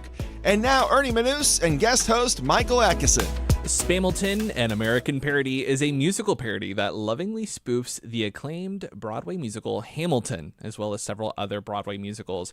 Created by Gerard Alessandri, the comedic mind behind the long-running hit Forbidden Broadway, this musical parody, rather than chronicle the life of Alexander Hamilton, tells the story of Hamilton's creator, Lin-Manuel Miranda, and his rise to fame after achieving universal success with that musical. Spamilton is currently running its stages Houston through July 5th. To tell us more about it, please welcome its co-director, Valerie Rachelle. Valerie, welcome to Hello Houston. Hi, thank you so much for having me today. I feel like we should actually clarify that it's not really a biopic on stage of Lin-Manuel Miranda. No, not quite. Not even. And if you're familiar with Alessandrani's work from Forbidden Broadway, you know what to expect. I love the Forbidden Broadway shows. This one's slightly different in that it has a through story, but all of the same parody, all of the same jokes, all of the not the same jokes, but all of the same style of joke, all of the music brought from so many shows. I was talking with Derek, artistic director over at Stages, and I think he said he tried to count how many other shows are referenced, and I think he said 36 was his count. Yes, we tried. And there were 36 musicals and we think 2 movies that are in there. And there's 1 opera or 2 operas. So those you have to like really know to find those Easter eggs. So the parodies are endless in this show. Response you're getting from audiences who are seeing it who may not have known what they were walking into. So last night I saw the show again, and I was sitting next to a couple, and I was just so enamored with their responses. The female counterpart of that couple was laughing and bursting out laughing at everything. And so after, I told her how much I appreciated that I could see she was getting all of the in-jokes and the musical theater references. And she said, well, my boyfriend here has only seen 2 musicals in his entire life. And I looked at him and I said, and how did you like it? And he said, I was laughing so hard. So you don't need to know musical theater to think that this is a funny parody. Just out of curiosity, do you know what the 2 musicals were he had seen? Oh, yes. West Side Story and Annie. Oh, classic. Which are both in the show. Yes. There you go. So he did get those 2 references. Yes. So tell us about the story of Spamilton. Sure. Well, it does take sort of a fictional turn in Lin-Manuel Miranda's life where slightly, yes, where he wants to change Broadway and make it better. And so he's sort of fighting with himself and with classic musical theater because he loves classic musical theater and thinks Sondheim is a genius and wants to take that genius and kind of twist it and make it his own. And Leslie Odom Jr., who obviously was Aaron Burr in Hamilton, he's the nemesis through the whole entire journey, telling him, stop messing with Big Broadway, stop trying to bring rap into it, stick with what works and you'll make a lot of money. And so that's the sort of the through line of the story is their kind of duel through the entire show. That's too funny. I did have the sheer pleasure of getting a tour backstage over at Stages while the show was being built. Oh, great. And what stood out to me is Stages is producing this. This is not something where you called up the rental company and got the pieces to put together. You guys built this show. We built a whole entire scenic designer. Liz Fries created the set. We had gorgeous costume designs by Leah Smith. And Janessa Harris did the lighting design. So everything is brand new. It is recreated for our stage, because the original production, I'm sure you saw it on a proscenium and not on a thrust space where you're so close to everyone and intimate. So we had to recreate a bit of what was originally created. People often talk about comedy, you know, drama's hard, comedy is even harder. As a director, is it something you can get the actors to, or is it all happening in the casting? You've got to find people who know how to deliver comedy. It's a little bit of both. It's a little bit of both. You have to find people who understand, I call it comedy math, because there is a math to comedy sometimes on how the rhythm, how you say something, or the tone. And luckily, this is mostly sung through, so a lot of the humor is already written into the music. And these cast members are just so musically talented, as well as they completely understand how to make a punchline happen. And so inside of that, what was really fun about this cast is a lot of them are very young and did not know a lot of the references. So a lot of rehearsal was the musical director and Derek and I explaining some of these references and why it's funny. And then once they understood This that, is why your joke is funny. They were great. Can you give us an example? I'm so curious. There are some references that are pretty deep, like a Kurt Weill reference. And I didn't even catch that reference for a while. I was like, oh my gosh, he's talking about Threepenny Opera. And it goes by so fast, you wouldn't catch it. And literally, we were in tech rehearsals before I went, oh my God, that's a Kurt Weill reference. So, of course, I went up to the actor and I said, do you know Threepenny Opera? Do you know? And they were like, ah. And so once I explained it, they were able to hit the punchline just because they knew that was something that was an Easter egg. It reminds me of a joke from the folks that did Absolutely Fabulous did one episode called Mirror Ball where they kind of lampooned musical theater. And there's a line in it where they're talking about a piece of musical theater and the one character gets who composed it wrong. And she says, oh, no, it's Weill. And she's like, no, but it's Working. And it's like those kind of jokes that I think also are right there in Spamilton. So if you thought that was funny, you'll love Spamilton. I just love the whole sense of humor at being able to do parody on a grand scale in a way that is inclusive and fun, and in a sense being able to laugh at yourself and what you love. Yes. And it's truly a love letter to Broadway. It really is. And what they did so well is the very last song of the show is a love song to Broadway. And they kept that one a little bit of comedy inside it, but really it's about Raise a Glass to Broadway. About what we love and that there's hope inside it for the future and community inside it. And so that's really what Spamilton's about, is we are making fun of something that we love because it's brilliant. Yeah. I'm curious, going off of that, I love musical theater. I love Broadway. I love plays. I feel like a lot of people talk about Broadway post-pandemic as it's not the same. It's, the environment's not the same. The shows aren't the same. Walk me through. And on top of that, too, I think about more than any other artistic form, musical theater is almost so much harder to get access to because the new shows are in London, they're in New York, versus a movie you can go see anywhere. Right. Walk me through what this musical does in that context, what it provides. Well, it definitely makes fun of the mass marketing of musicals. It makes fun of sort of just putting a movie out there in musical form for spectacle, and how there is more to it than just that. And it also gives us access to hearing the music of other composers, but in a really fun and new way. I love that. I think it triggers for me the whole idea of the significance and importance of local and regional theater, especially in today's day and age, where to get to Broadway, it's almost like the movie summer blockbuster. It's got to be a blockbuster to get people to go to the theater. To be on Broadway now, it's got to be this huge amusement park of a ride. That's starting to shift again, thank God. But for a while, that's all that made it to Broadway. And so real theater was what was happening at the local level in the regional theaters. That's where new ideas could be expressed, risks could be done, chances could be taken, because the finance of Broadway is so outrageous. Your thoughts and feelings on that? I mean, the finance of all theater is so outrageous. Just the fact of trying to buy wood to build a new set is, 4 times more expensive than it was 5 years ago. Wow. So you have to think about computer chips for your wireless microphones are double or triple in price now. Everything is just so much more expensive. And so that is why it's hitting the ticket prices, is because in order to produce theater, it costs a lot of money. But the gains aren't financial. The gains are community. The gains are live performance, like blood, sweat, and tears right there in front of your face, especially at stages where it's an intimate setting and you feel like you can reach out and touch the performers and they feel like they have access to you. They are able to directly affect you and have a relationship with you, unlike some of the big Broadway houses where the only ticket you can afford is way up and, upper orchestra. Somewhere they were saying that a family of 4 to go to a Broadway show, if you live in New York is upwards of $1,200 to Wow. go out for one night. That's how outrageous. Depending upon the show, absolutely. Yeah, and some Yeah. even more than that. Yeah. And again, back to the thing, you see these big Disney-fied musicals up on Broadway.